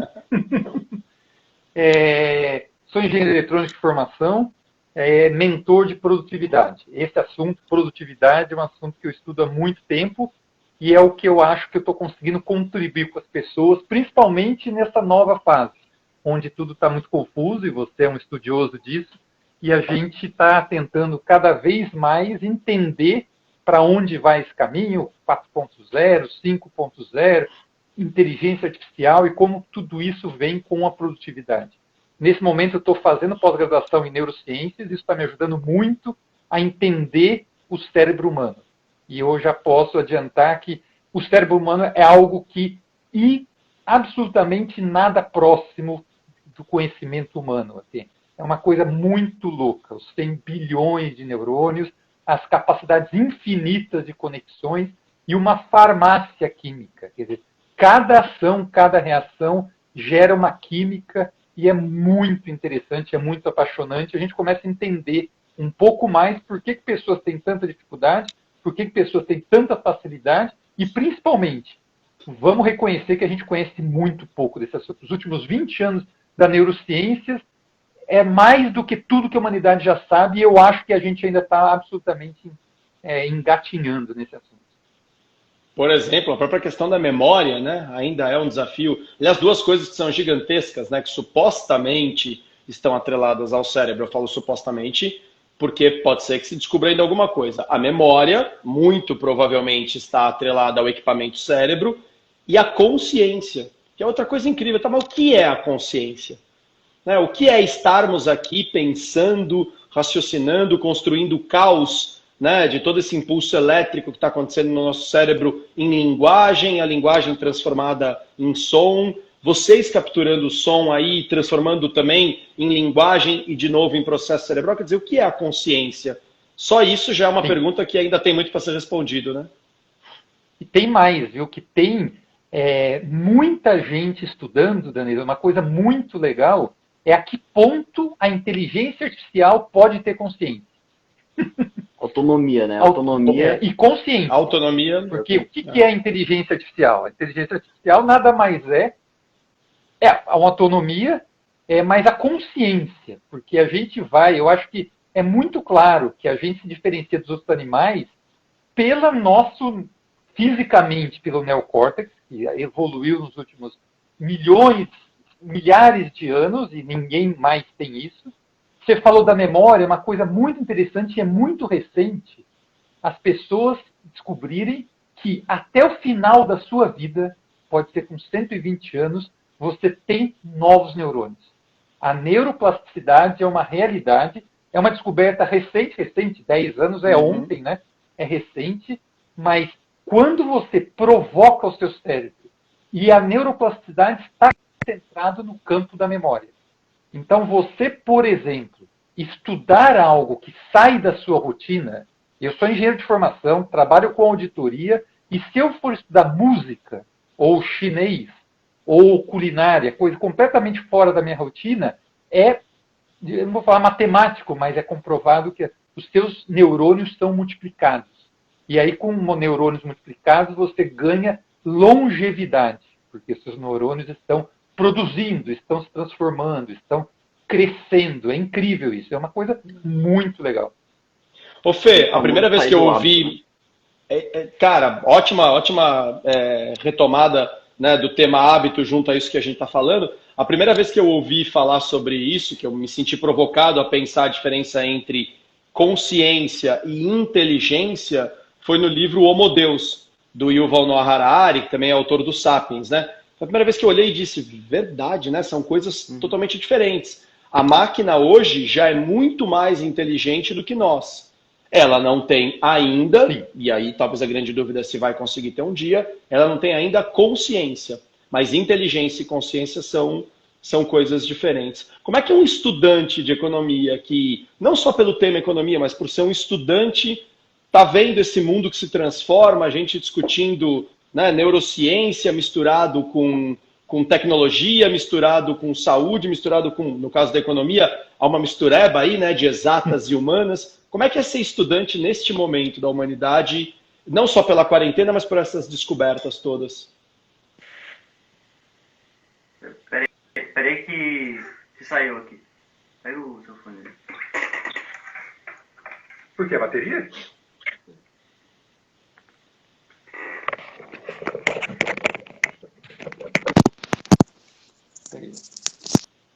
Foi?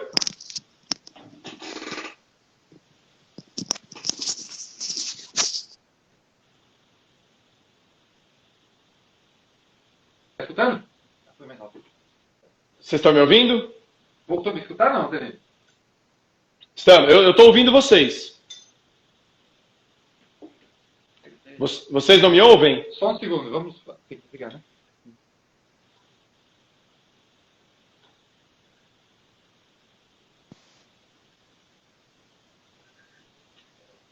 Testando, testando, 1, 2, Aí, 3. Eu me agora senti foi. aqui músico. Aê, boa. Até que parte vocês ouviram a pergunta?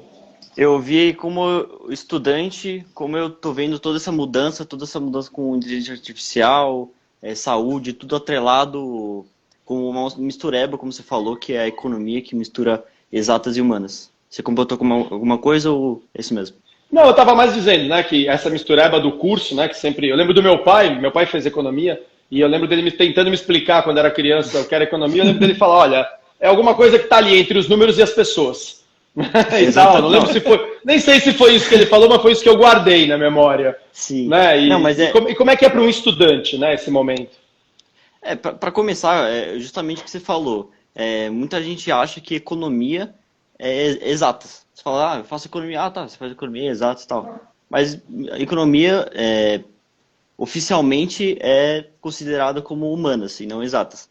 Porém, dentro dela, assim como você falou, a gente leva em consideração tanto a matemática quanto o lado humano. Então, é exatas e humanas. Vai desde economia comportamental, que você vai tentar estudar o ser humano, que entra em microeconomia, como que o ser humano reage a diferentes incentivos, a preços. Sempre que uma pessoa fala com a outra, pode te convencer a você querer comprar um produto, e isso está atrelado à economia, aí vai preços. Então, tem desde a economia comportamental, teorias de evolução do pensamento econômico, como que era pensado a economia anos atrás, milhares de anos atrás até hoje, até você pensar em econometria. Você vai colocar em gráfico, derivar, tem que saber integrar. Então, vai para ambos os lados e é muito...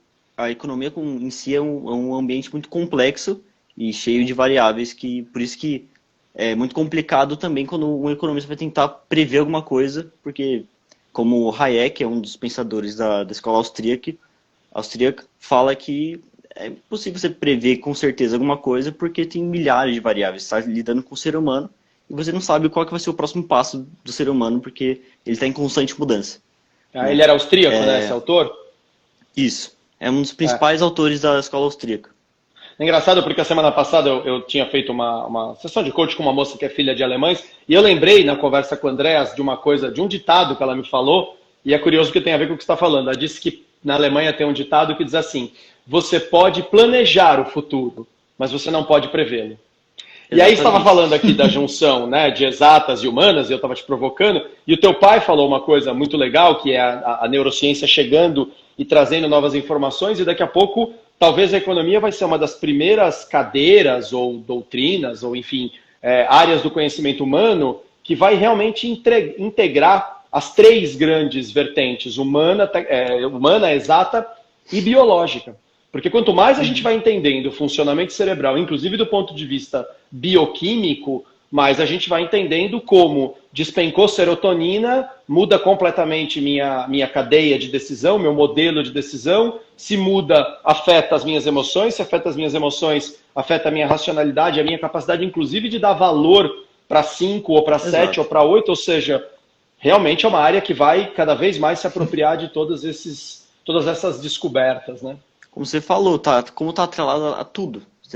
Desde o cara que está passando mal, ele precisa de um remédio, ele precisa comprar algum produto, precisa de um serviço, e como você falou, se ele altera alguma coisa cerebral, até químico no cérebro dele, pode afetar a decisão dele, e isso vai afetar a economia como um todo.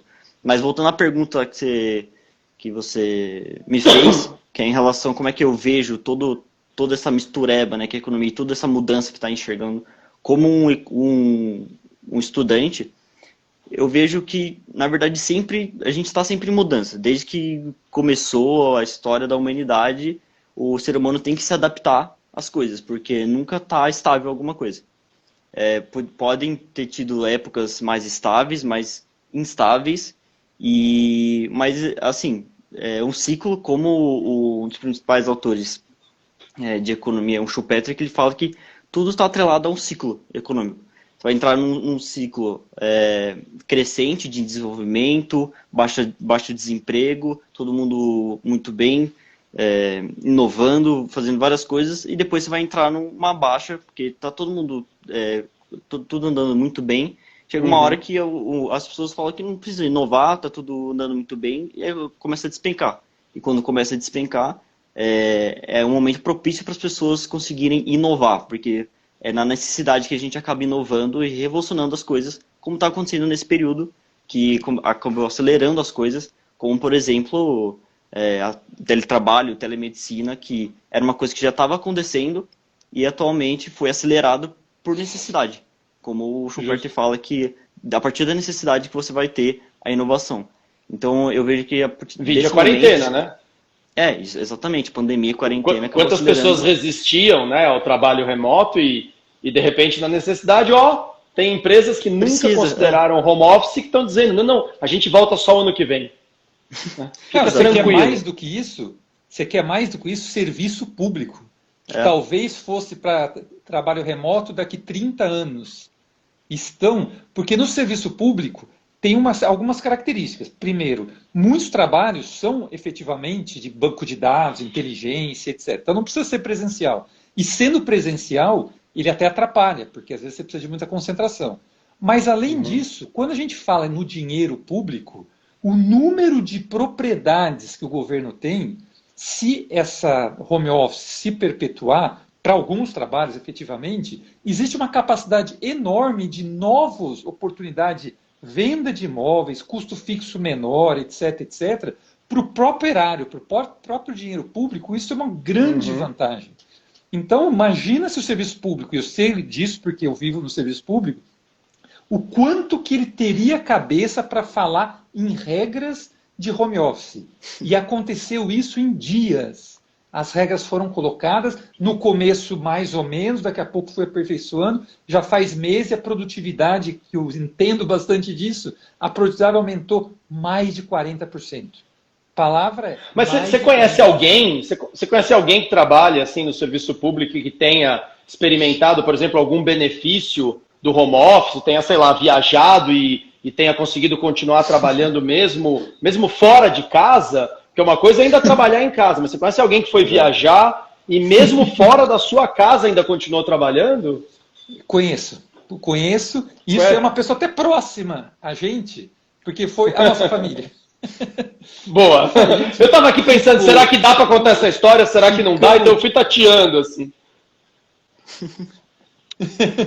Mas isso é uma coisa incrível. A gente discutiu isso até ontem, né? Falar desse tal do novo normal.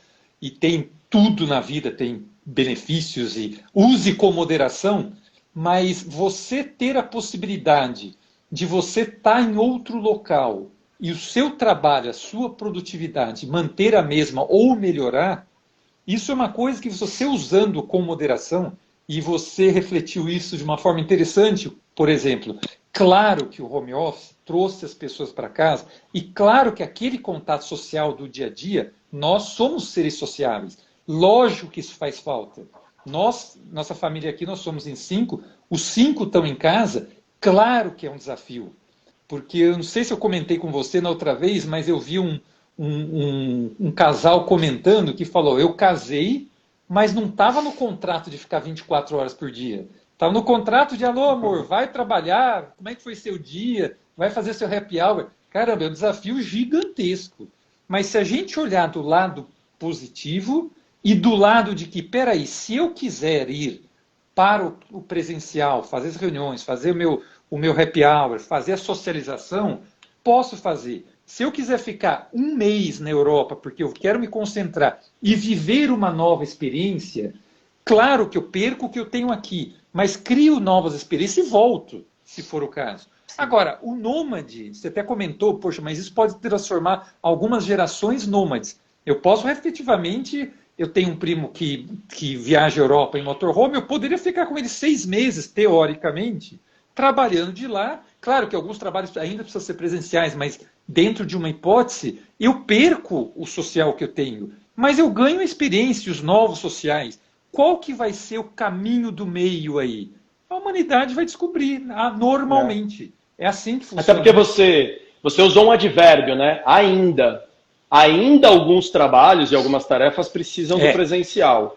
Claro, eu suponho que tem coisas que a gente nem faz ideia que ainda vão surgir e que vão surgir e vão precisar do presencial, porque não existem hoje, mas coisa que hoje depende do presencial ainda, talvez daqui a pouco já não dependa mais. Teve uma coisa que você falou no comecinho, eu queria só resgatar bem rapidinho. Você falou assim, poxa, muitas descobertas da neurociência, elas são recentes. Então, por exemplo, você falou da neuroplasticidade, que tem aí os seus 10 anos, talvez, de conteúdo acumulado. Pô, isso para a história da humanidade é muito pouco.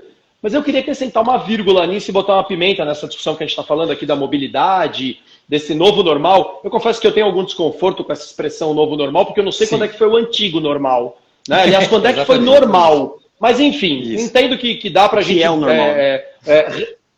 Primeiro que o normal já é um troço difícil de ser definido. Talvez a gente possa falar o que vai ser a nova rotina. Né? Mas, enfim, para não entrar numa semântica aqui, a minha provocação é a seguinte. Pô, há 10 anos foi descoberto alguma coisa, por exemplo, como a plasticidade cerebral. Mas é que se a gente pegar os últimos 10 anos, é muito conhecimento acumulado.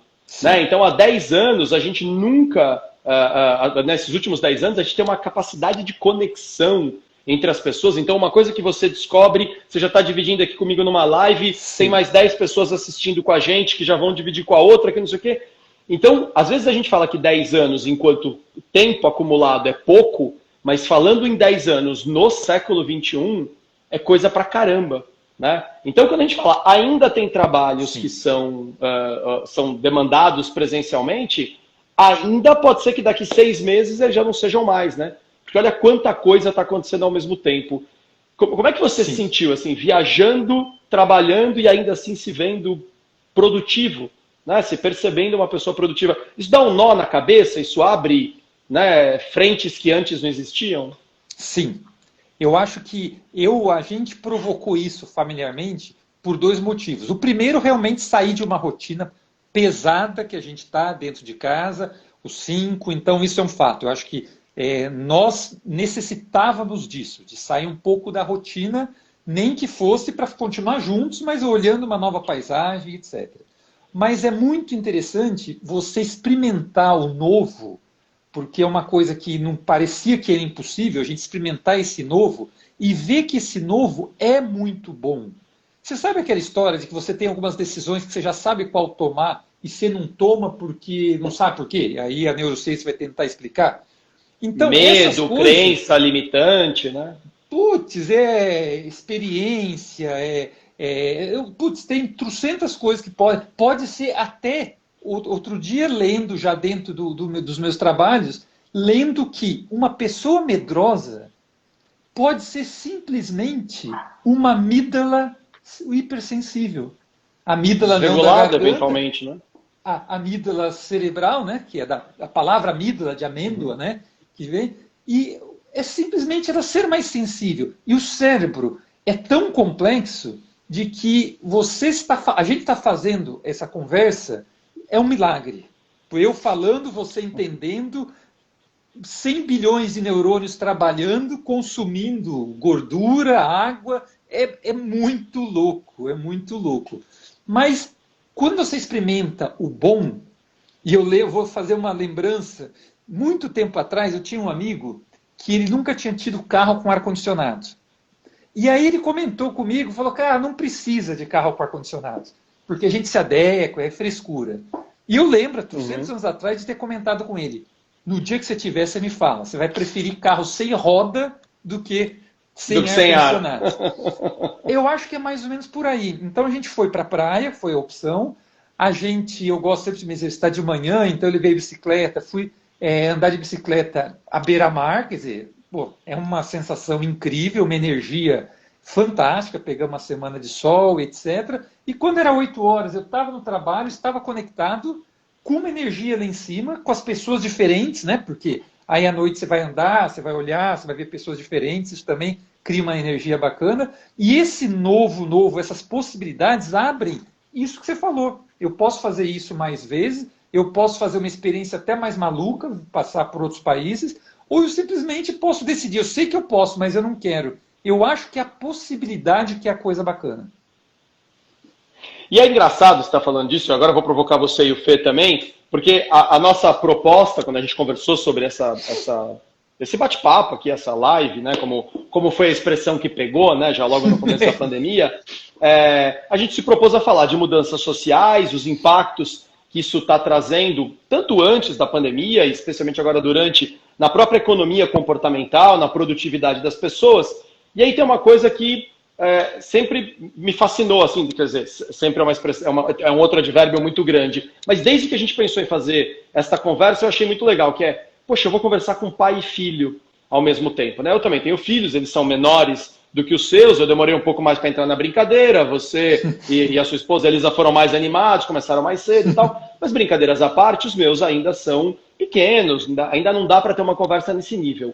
E mais do que o bacana de você poder fazer esse bate-papo, poxa, do lado do seu filho, né? Imagina o prazer, a delícia que é poder para os dois estarem conversando, o quanto isso é inovador se a gente comparar com a geração anterior. Não que o meu pai, ou o seu pai, ou enfim, alguém da nossa família fosse mais ou menos bruto, não é este o ponto. Mas era difícil realmente para alguém mais experiente valorizar alguém mais jovem. Tinha um pouco aquela coisa do cala a boquinha aí, escuta que você não sabe nada, quando você aprender a gente conversa. O olhar do mais experiente para o mais jovem era um olhar meio não é soberba, mas hierárquico. E a gente está aqui escutando o que o Felipe tem para dizer. Você, como pai, está escutando. Era um olhar de superioridade, né? E agora a gente olha e fala assim, espera um pouco, tem coisas que ele sabe pelo contexto onde ele cresceu que a gente está apanhando para conseguir acompanhar. Por que a gente não pede para ele nos ensinar? Quer dizer, queria que vocês falassem um pouco sobre isso, não só o prazer de pai e filho, mas duas gerações conversarem sobre mudanças sem essa superioridade de um para o outro. Vocês notam isso dentro da família de vocês? Isso também é algo que flui naturalmente? Eu acho que é um ponto muito interessante dentro de tantas coisas que estão mudando atualmente, das pessoas, desse conflito que está tendo, tanto de extremidades, como você falou, como está surgindo um embate de gerações, de pessoas que eram mais novas, estão experienciando novas coisas, como você falou, e tem uma cabeça mais aberta para as coisas, com uma geração que foi criada de outra maneira, que tinha outras culturas, outros hábitos, e com uma cabeça mais fechada, e está tendo esse embate. Por exemplo, o racismo que está tão falando agora com o Black Lives Matter, a homofobia, a pobreza, a riqueza, a visão de ver essas coisas, e é muito interessante o nível que isso se tornou de pessoas mais novas que as outras falando, essas coisas que vocês estão pensando aí não funciona mais na sociedade que a gente vive hoje. E está tendo esse embate muito grande. E eu acho muito interessante, eu acho muito necessário dos dois lados terem cabeça aberta para ouvir o que o outro tem para falar. Eu acho que isso não deveria nem ser entre pai e filho, deveria ser entre seres humanos. Tem que saber ouvir o outro, saber falar, ouvir o que o outro tem para dizer, para rebater com argumentos e não falácias, ou não apontar o dedo, ou não superioridade porque eu tenho mais idade, mas idade nunca quis dizer eu tenho mais experiência, eu tenho mais conhecimento. Você pega o exemplo do Warren Buffett, que tem lá seus quase 90 anos, ele fala, a única coisa que eu sei é que eu não sei de nada, estou em constante aprendizado. E você pega os relatos de todas as pessoas mais ricas, mais bem-sucedidas, financeiramente ou até psicologicamente, falam que o único jeito das pessoas que chegaram lá, eu estou em constante aprendizado. Tanto, acho que você vai estar no próximo vídeo do canal, que eu e meu pai, a gente viu uma série do Bill Gates que está na Netflix, que ele pega uma semana dele e vai ler, vai ler 3, 4, acho que mais, né, 15 livros em 3 dias, pega 3 dias, vai ficar totalmente sozinho para aprender sobre um assunto, ele vai focar, vai ter super foco, né, que você cita no vídeo, ele vai focar e vai aprender, porque ele, com 70 anos, que criou a Microsoft, está aí, ele poderia muito bem falar, eu já fiz meu papel do mundo, eu tô já bem, foi, né? Eu sou o cara. Mas não, ele está lá aprendendo, ele está conhecendo, e a gente, como meu pai cita, trocentos neurônios que a gente tem, a gente sempre vai ter que conhecer e aprender e ter a cabeça aberta para aprender as coisas. Isso é interessante. Eu vou até te dar um exemplo real nosso. Nós temos nosso canal, esse que a gente está aqui, no Sua Melhor Performance, e o Felipe é o responsável pela parte digital do canal. Porque a gente... Pô, mas você botou a família inteira para trabalhar, cara, isso é nepotismo, cara, que é isso? Tá certo, tá certo. Mas, cara, isso é uma coisa que ele citou algumas... o Warren Buffett, falando do Bill Gates. Eu estou acabando de ler um livro que chama Princípios, do Rei Dalio. É um livro bacana. É também um cara que realmente excepcional, fora da reta, e ele começa o livro e ele comenta que a grande capacidade que a gente precisa ter é que a gente tem que gerir a nossa ignorância. A partir do momento que você não gere a sua ignorância, você parte para a prepotência, para a arrogância e você morre. É tão simples como olhar a natureza. Então, se a gente está começando agora, e quando a gente vai falar de evoluções no mundo, uma das coisas muito claras é que a gente vai ter várias carreiras. Você não vai durar 100 anos na mesma carreira, ficaria até meio sem graça, fala sério. Uhum. Agora, além de tudo isso, como que eu posso dizer que o Felipe que nasceu nesse mundo digital, ele nasceu com isso, com a internet que já existia, como é que eu vou tentar gerenciar o meu canal se ele pode ter muito mais capacidade que isso só porque ele é meu filho? Então, acho que ter essa cabeça, e o Rei Dalio fala muito isso, tenha a cabeça radicalmente aberta. Não significa que você vai aceitar. Você Isso, vai mas tem que filtrar, ouvir. você ouve, você filtra e toma as suas melhores decisões. Mas ouça. Você falou, você tem filhos menores. Ouça os caras, porque eles têm necessidades que podem te ensinar um monte de coisa. Não significa que você vai falar, ok, então você está falando isso, está certo. Mas tenha a mente aberta, porque... Vou dar um exemplo, cara. Ele passa um princípio. Desculpa, perdão, tem um delay às vezes na transmissão, me perdoa, às vezes parece que vocês já pararam de falar e eu falei em cima, mas termina aí o raciocínio e depois eu entro com o meu exemplo. Não, e ele fala que, por exemplo, esse livro é muito bacana, realmente recomendo, e ele fala que ele teve alguns, e por isso que chama Princípios o livro, que ele tem alguns princípios que ele leva para a vida toda, que ele, para tomar decisões importantes, ele vai falar com pelo menos 3 especialistas. Pelo menos com 3 especialistas. Para decisões importantes. E, às vezes, pedir para os 3 conversarem entre si. Olha que coisa louca. Porque ele tem a capacidade de entender que ele não sabe de nada. E aí, olha só que gancho. Ele conta, ele é um cara de quase 80 anos, ele conta que com 64 anos ele teve um diagnóstico de um problema grave que um médico top dos Estados Unidos, sei lá de qual universidade, deu 5 meses de vida para ele. E ele fez o mesmo processo do princípio. Ele falou, entendi, se for isso, a vida foi muito boa para mim, mas eu vou falar com outros 2 tops. Falou com um, falou com o outro, pôs os 3 para conversar, e ele está vivo até 80 anos e ainda tem muita coisa para frente. Então é muito bacana, né? A gente às vezes... Aí tem essa tomada de decisão, ele fala uma coisa muito interessante que talvez você consiga interpretar até melhor. Olha que coisa louca. Você toma a decisão, você sente o problema, em milissegundos você toma a decisão. E aí você fica procurando argumentos para reconhecer que a sua decisão foi correta. Ao invés de você parar, entender o problema como todo, pensar, falar com pessoas e aí tomar decisão. Você já viu aquela coisa, tipo, fiz isso, deu bobagem, e você começa, não, mas eu fiz isso por causa disso, e aí você começa a procurar. Então, cara, com tanta informação disponível, você queria tomar decisão em segundos, não é muito louco isso?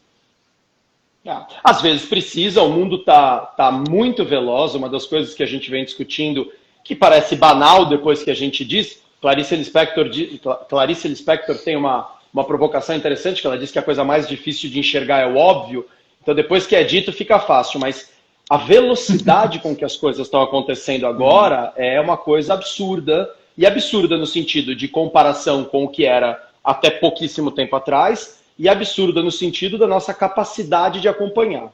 Né? Tem um cantor que eu gosto muito, uruguaio, chamado Jorge Drexler, que ele tem uma música que já tem aí uns, deixa eu ver, quase 6 anos, que ele lançou, e eu fico pensando, caramba, 6 anos atrás ele já estava vendo isso. A música chama Data Data, né? Portanto, dados, dados em espanhol, e o refrão diz, até coloquei isso no livro que eu lancei, ele fala data, data, data, data, data, como se bebe de uma catarata. Então, quer dizer, dados, dados, dados, dados, dados, dados, dados, dados. Tá, mas como é que eu bebo numa cachoeira?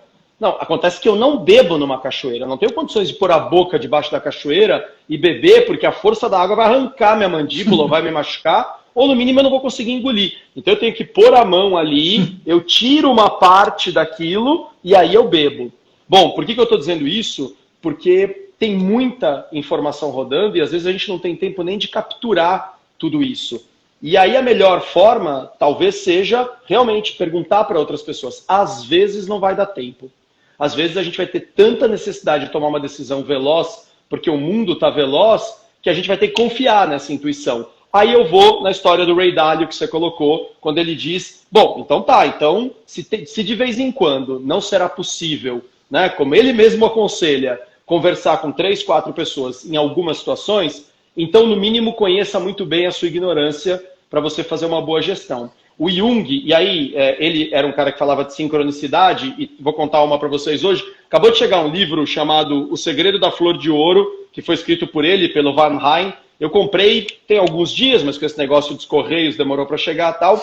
E esse livro eu comprei porque eu conheci uma frase do Jung já há muito tempo, que eu vou citar ela daqui a pouquinho, mas quando eu fui pesquisar ela mais a fundo, para até, né, dizer em qual livro ela estava e tal, eu descobri que na verdade a frase não é dele, é de uma paciente dele, que ele se apropriou e neste livro ele citou ela, então, pô, adorei depois o tema do livro e tal, aí eu comprei. E o livro chegou hoje, mas a frase é mais ou menos assim.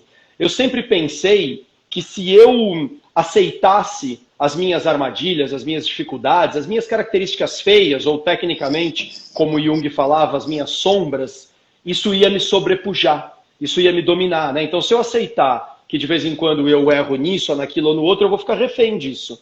E aí ela conclui, ele se apropria dessa conclusão. Acontece que é exatamente o contrário.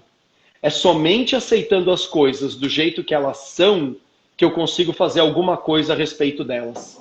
Então é somente aceitando a minha ignorância, maravilhosa essa frase, né? Somente aceitando a minha ignorância que eu estou pronto para dizer, opa, aqui tem um buraco que precisa ser preenchido, ou aqui tem um buraco que eu não estou disponível para preencher, então eu tenho que tomar cuidado com as situações que vão me cutucar aqui. Então, quando eu tenho que tomar decisões velozes, mas eu me conheço profundamente, talvez eu faça menos bobagem. E se eu não preciso tomar uma decisão veloz, esse exemplo é muito bacana. Como tão bacana é a gente fazer essa troca entre gerações, entre pessoas de níveis diferentes. O exemplo que eu ia contar rapidamente foi o dia que eu pedi para o Miguel, que é meu filho mais novo, tem de 10 para 11, me ajudar, até para dar um senso de responsabilidade, a mandar, né, os vídeos, os convites das lives que a gente faz aqui por WhatsApp. Porque eu tenho muito contato por WhatsApp, acabou que foi uma ferramenta que enfim, é muito rápida de trocar, né, informação, eu falo muito, eu sou muito verbal na minha comunicação. Pô, mas dá um trabalho, você tem que mandar de 5 em 5. Bom, Carlão, na segunda vez, Felipe, na segunda vez que ele fez, ele já tinha descoberto como é que fazia para rapidamente já direcionar para os 5 sem precisar apertar o botão que não sei o que não sei o que lá. Como fazia para ir para o fundo da lista, porque eu ensinei ele que tinha que ser do fundo para frente, para não ter perigo de repetir. Ele já descobriu como é que com um clique eu ia para o fundo da lista e eu tinha que ficar ali arrastando até... Cara, eu falei, rapaz, como que você descobriu isso? Ele, ué, porque para ele é natural. Pois é, ele já nasceu no mundo digital. Por que então eu não vou lá e não peço informação para quem já nasceu nesse mundo? Eu só não vou fazer isso se eu for arrogante o suficiente para achar que eu já sei tudo. Né? E ao mesmo tempo, só para finalizar e devolver a palavra para vocês de novo, acho também que nós estamos vivendo uma armadilha. Agora eu vou falar aqui um pouco como pai, um pouco como sociólogo, mas muito como terapeuta. Um momento onde existe muita força de questionamento, o que é muito bom, porque a gente está questionando um monte de coisa que estava errada, mas ficava velada. Era um hábito a gente usar expressões como, a coisa tá preta, hein?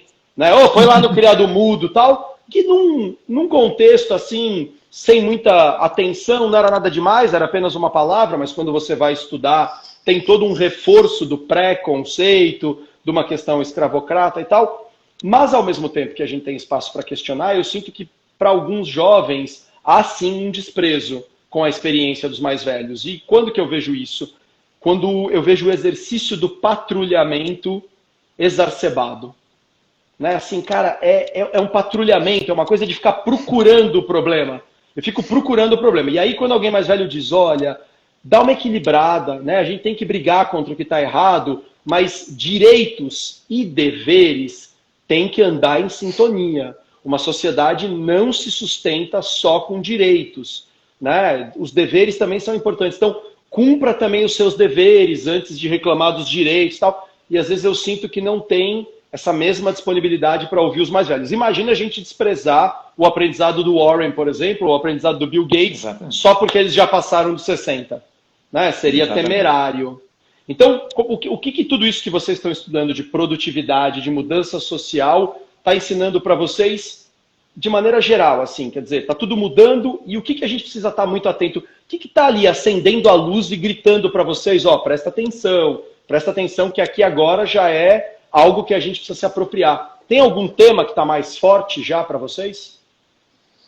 Para mim tem um forte, Danilo, forte, e recentemente, nas últimas semanas, eu estou tentando me aprofundar um pouco mais sobre esse tema, que é o seguinte, existe na produtividade, falando especificamente disso, algumas gerações de produtividade, algumas gestões de produtividade. E existiu um questionamento de falar o seguinte, até fiz um vídeo sobre isso, para quem é a produtividade? Né? Para quem serve? As pessoas uma vez me mandaram uma pergunta, eu respondi assim, produtividade é para mim? Eu preciso de produtividade? E aí isso chamou um pouco a atenção de falar o seguinte, bom, produtividade é alguma coisa que você utilizar o seu tempo da maneira correta. E a maneira correta, quem vai definir é você. Então, você seja protagonista da sua vida.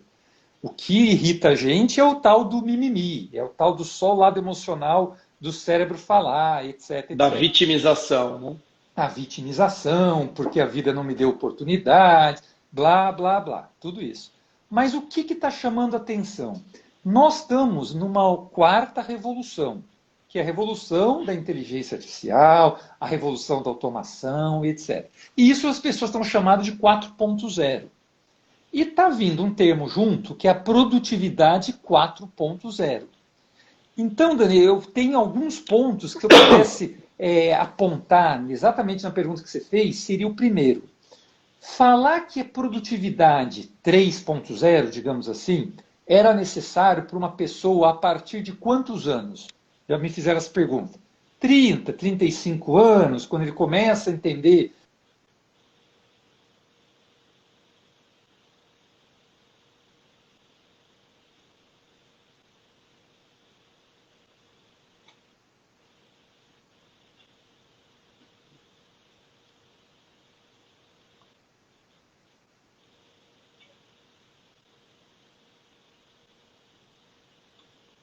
Meninos, eu não sei se vocês me ouvem agora, para mim deu uma travadinha, parece que voltou, vai lá. Estava falando a partir dos 30, 30 e poucos, e aí deu uma travada, mas vai lá.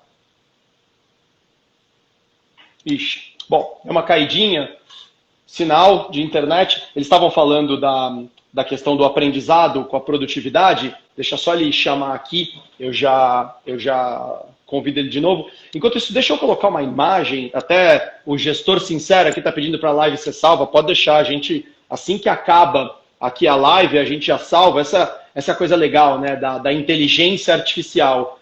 Ela já sabe que ela pode nos perguntar se a gente quer salvar, a gente diz que sim, ela já vai, já salva, e 5 minutos depois já está no IGTV à disposição. Então eu vou aproveitar aqui enquanto eles se reconectam, para falar de uma metáfora, logo que o Carlão começou a falar, fazer o discurso dele no início ali da live, me veio essa imagem do quanto a gente vive um momento de ampulheta. Porque ele falou, né, das mudanças, da confusão toda que as mudanças geram, mas quantas oportunidades, e aí eu vi ali uma imagem de uma ampulheta, né? Que tem, de um lado, o espaço da confusão e do outro o espaço da oportunidade. E a areia ali é a energia que a gente vai colocar. E essa ampulheta, ela fica girando mesmo, né? Ela tem mobilidade. Então, se eu girar ela e deixar a energia toda cair na direção do espaço da confusão num momento de mudança, bom, a gente vai colocar toda a energia para falar, meu Deus, que confusão, meu Deus, que cansaço, quanta coisa que eu tenho para aprender, e numa boa, olha, dá uma canseira desgraçada.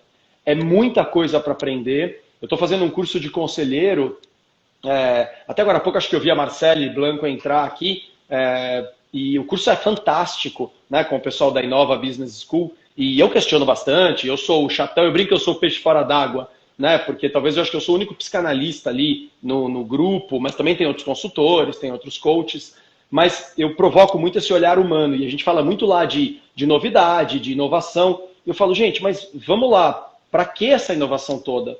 Né? Tudo isso tem qual objetivo? Tem que nos servir, porque se não for bom, a gente não pode transformar a tecnologia numa entidade. Eu bato muito nessa tecla. A tecnologia não é uma entidade que a gente fica lá, ai, por favor, tecnologia, me salva, me traz coisas boas. Peraí, mas a tecnologia é feita pelos homens. Né? O que a gente está fazendo é bom? Vamos manter. Não é bom? Vamos mudar. E essa ampulheta me chamou a atenção. Né? Onde é que a gente está pondo essa areia? No espaço da confusão, conforme as mudanças vão tirando, né, a base do que a gente conhecia, ou a gente está colocando no pedaço da oportunidade? A gente tem a possibilidade de mudar, né, a posição dessa ampulheta. Claro, está tudo mudando e a gente muda a nossa ampulheta junto. Portanto, eu falo muito que, eu aprendi isso muito em algumas conversas que eu tenho com o Hélio Cirino, que o mundo hoje ele precisa ser mais integrado. O mundo não é mais ou homem ou mulher, ou bom ou ruim, ou está tudo certo ou está tudo errado. O mundo hoje é integrado, ele é mais e. É bom e ruim. Né? Ele é homem e mulher junto. Ele é correto e confuso. O mundo é integrado. E essas mudanças todas vão abrindo oportunidades, vão abrindo alternativas e vão abrindo confusões e vão abrindo momentos de angústia. A gente precisa saber ser integrado. Não sei se vocês pegaram o último momento aí da minha fala. Eu estava usando ali a imagem da ampulheta que me ocorreu logo no comecinho da sua fala, Carlos. Estava aguardando ela aqui para falar no finalzinho, mas aí deu esse engasgo, falei, vou aproveitar e vou citar. Essa é uma imagem para a gente falar depois juntos, hein, cara? Tomando uma cerveja ou dando uma caminhada. Essa imagem da ampulheta, acho que vai dar caldo ainda, viu, cara? Mas, enfim, pessoal, continua. Você estava falando da descoberta, né? Do quanto coisas da neurociência estavam te trazendo importantes descobertas sobre produtividade. Sim. Então, e dentro desse ponto, você perguntou o que está mais brilhando.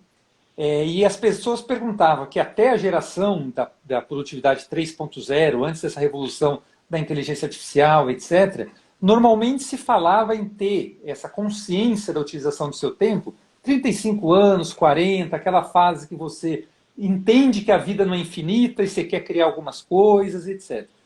Porém, com essa velocidade que você tem comentado, com esse excesso de informações, os jovens estão paralisados. Existe uma paralisia, porque as redes sociais vêm, a vida é bonita nas redes sociais, eu tenho muita informação, etc. Então, eu acho que a produtividade 4.0 ela tem que começar para ele, com 20 anos de idade. O que é produtividade? É simplesmente você entender como você está utilizando o seu tempo para os seus objetivos. Eu tenho que ser senhor do tempo, não escravo dele. Então, um cara como esse, que pode ficar 5 horas no Instagram por dia, sem perceber, e não vai se dedicar ao que ele está se dedicando, seja a economia, seja ajudar a gente no canal, seja ser um investidor, seja namorar. Então, a produtividade, a consciência da utilização do tempo é muito importante já. Eu acho que devia dar até para os seus filhos, com 10, 12 anos, a ideia exata de que você consegue escolher como utilizar o seu tempo.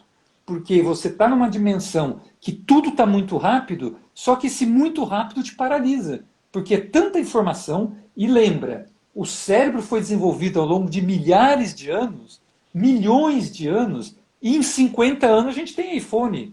Nosso cérebro ainda... Como beber de uma cachoeira, né? Exatamente. Eu acho que é o ponto legal que meu pai tocou, que é a consciência do tempo. Eu acho que esse é acho que o ponto até que eu concordo com ele, dessa visão do que é o principal nesse momento, é a consciência do tempo.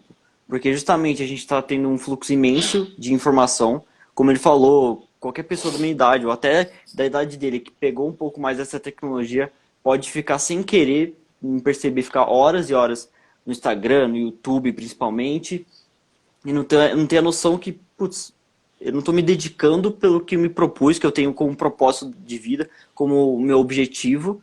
E eu acho que e entrando nesse ponto também da quarentena, de tudo que está acontecendo, de você trabalhar no mesmo ambiente que você dorme, eu acho muito importante a gente conseguir distinguir as coisas. Porque, por exemplo, com o teletrabalho, a telemedicina e tudo que está ocorrendo, a gente está fazendo tudo praticamente no mesmo ambiente, a gente não sai do ambiente.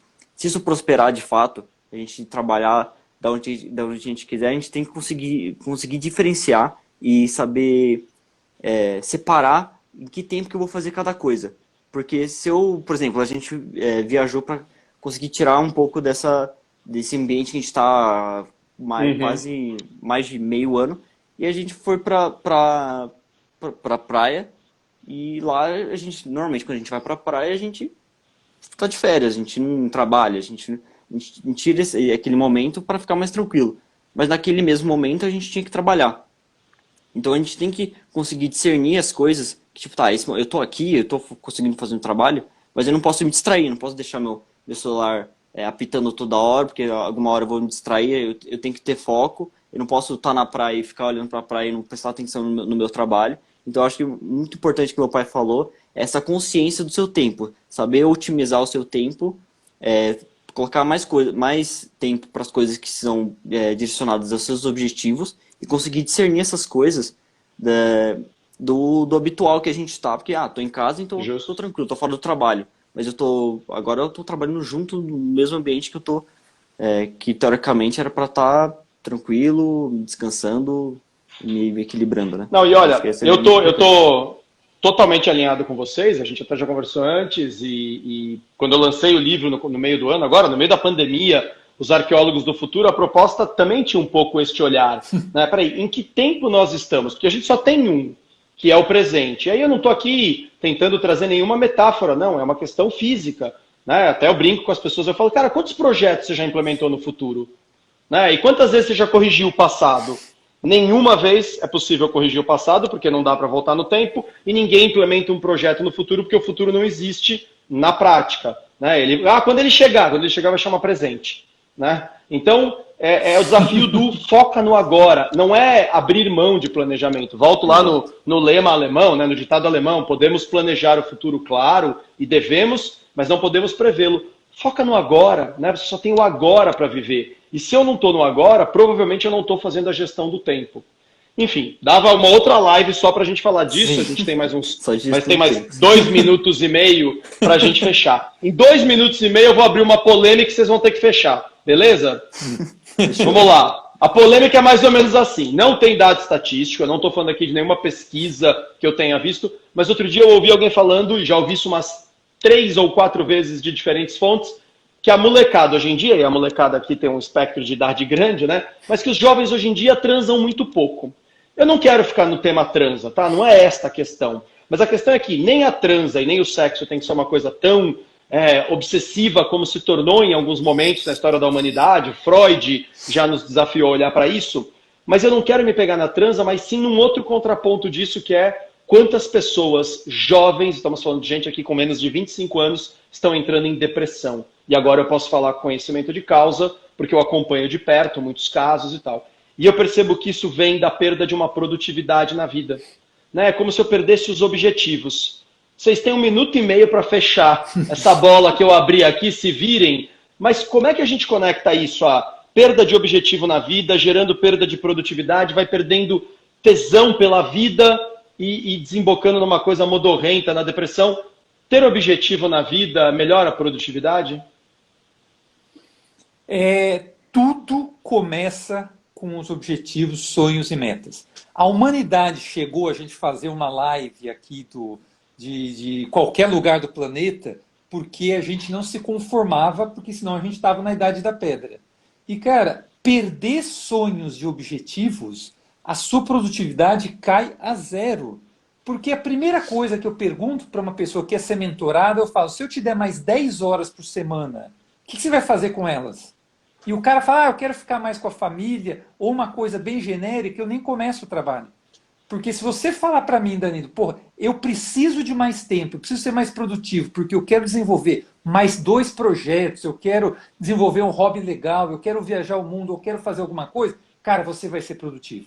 Se você não tem objetivo, não tem metas, não tem sonhos, esquece, porque qualquer coisa tá bom. É simples Legal. assim. Exatamente. Eu vou só...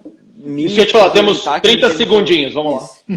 Eu só ia complementar rapidinho que eu acho que essa coisa de você não conseguir decidir seus objetivos pode vir da muita informação que a gente tem hoje em dia, como, por exemplo, de ficar no Netflix horas e horas e não consegue decidir as coisas porque a gente tem tanta oportunidade para abraçar e a gente acaba não escolhendo nenhuma. Escolher é sempre abrir mão de algo, né? Se você não sabe o seu propósito, diz aqui o Marinho, você está perdido. E a neurociência explica muito isso, excesso de informação. O cérebro não foi desenhado para isso, te paralisia. Te paralisa. Muito obrigado, turma. Desculpa